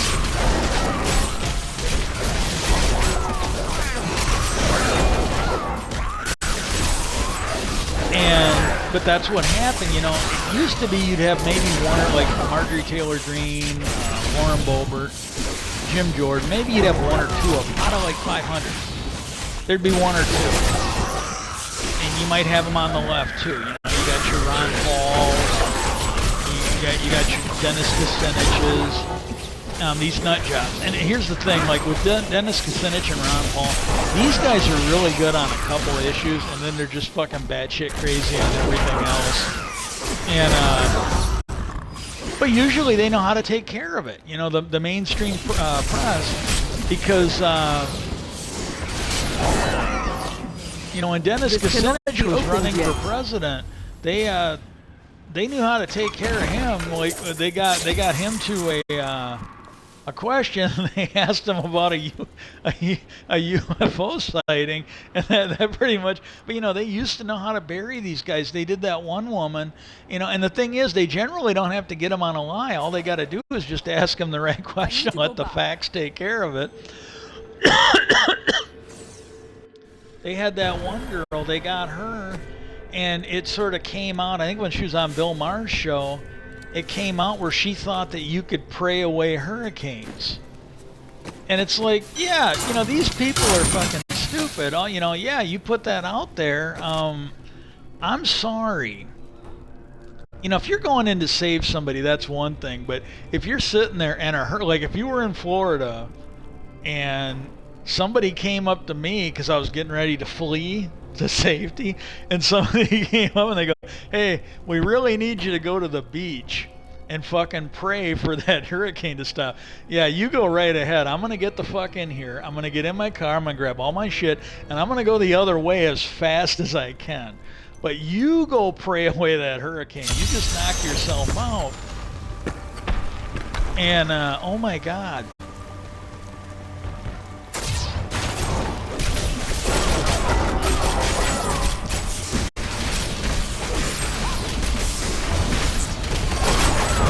It is not ready yet. This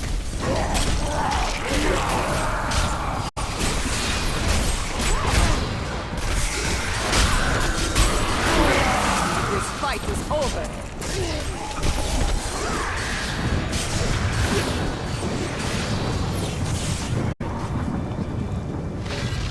This corruption will no longer hold your spirit injured.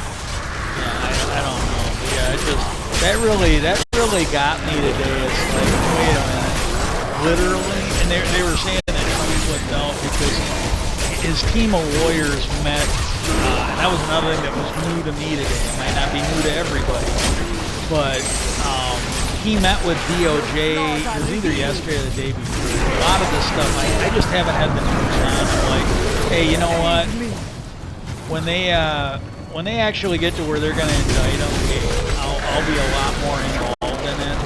But after the Mueller thing, it's like, yeah, I can't sit there and watch these where, oh yeah, they're going to get him. Yeah, we heard that before. You know, when you're slapping the cuffs on him, I cannot open this. And you're putting him into a cell and letting his cellmate know that he's a child molester. That's when you can call me. I don't need to hear. I need to see him locked up. And then I can hang with you a little bit, and I need to see him swiftly prosecuted. And I also need to see him go to jail, like a lot of those people that Mueller prosecuted. I need to see him either plead guilty or go to jail. That's what I need. And then, until then, I don't need to hear this shit. It's just, you know, this Democratic Justice Department has really disappointed me before, and I can't do it.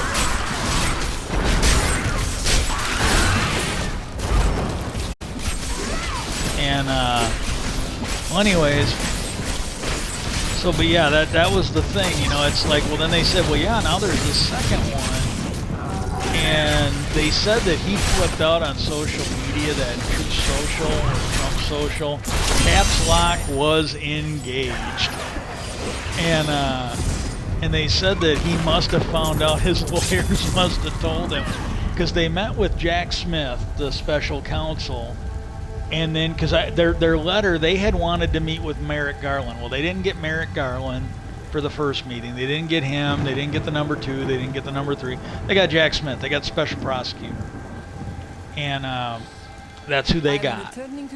And then what happened was they had a second meeting, I think the same day. Well, they did get to talk to the number 3 person at the DOJ. And they figured that after that, his lawyers must have broken the bad news to him that he was more than likely going to be arrested and indicted. And here's the thing, and I'm not, I got to be honest with you, if Merrick Garland acted during, God, I can't remember, I think he was that guy that blew up that federal building back in the 90s, Timothy McVeigh. I think Garland is the one that investigated and prosecuted that. And if he acted then like he does now, I don't think he would have had the career at the Justice Department. I don't think anybody would have nominated him for any judge position, let alone the Supreme Court. I firmly believe that. And apparently Biden was kind of regretting picking him. And I wonder if Obama regretted picking him for the Supreme Court judgeship with Snow. But, because he just really was not the same. There's no way, you know, this doddering old fool. Because here's the thing, you know, you got Trump. He has gone around, and that's another thing they were talking about this past week. These January 6 nuts, a lot of them, either before, during, or after the trial, they were basically lying to people. They're like, oh, you know, we need your money because we're going to fight this. And a lot of them had publicly funded lawyers. They didn't need money for a legal team. They had their legal team was paid for. And it sounds like, and it might be Jack Smith, they are looking into them for raising money under false pretenses. They need to do that. They literally need to do that, and they need to claw back that money. Those people should not have it. If they broke the law, they need to be punished for it.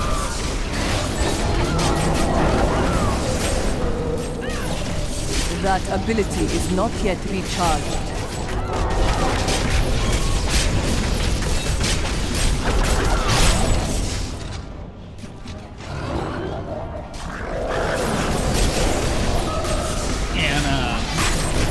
It is not ready yet.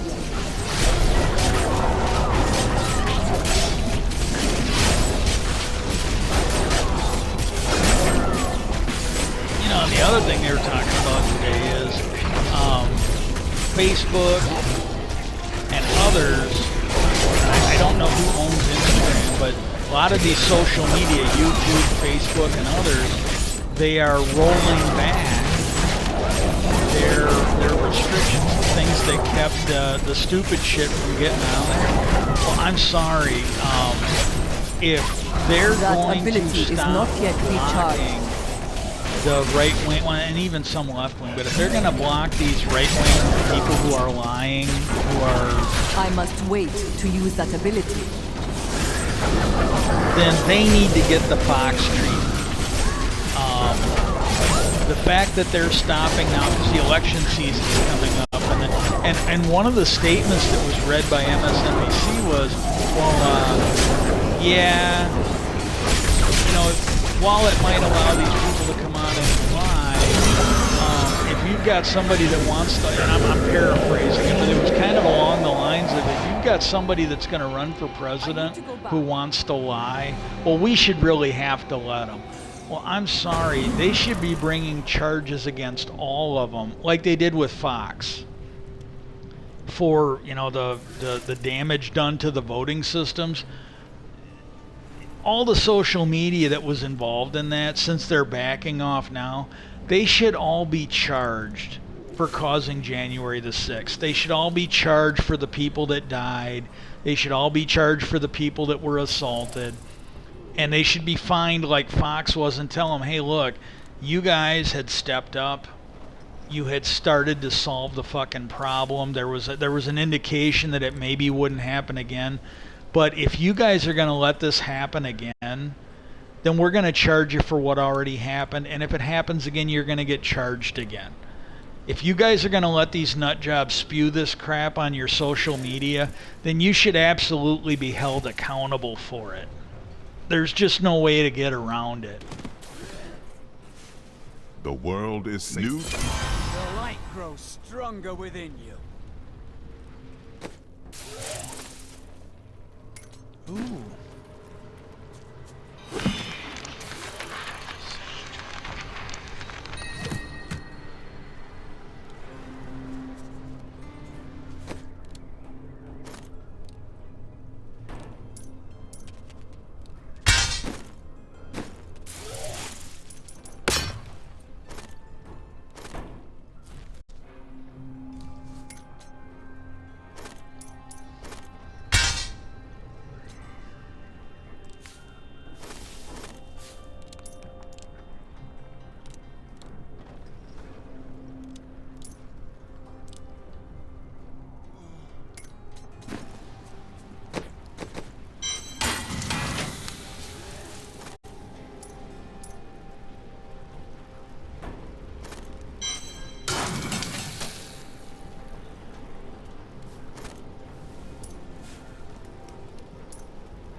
keep doing that. I go in there and I'm not seeing the... I gotta...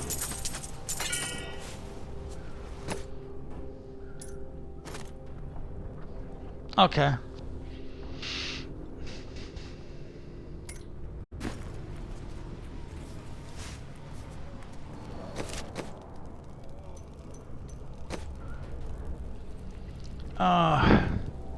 I've had a pretty good run today. I'm starting to get a little lightheaded now. I'm going to end on a good note.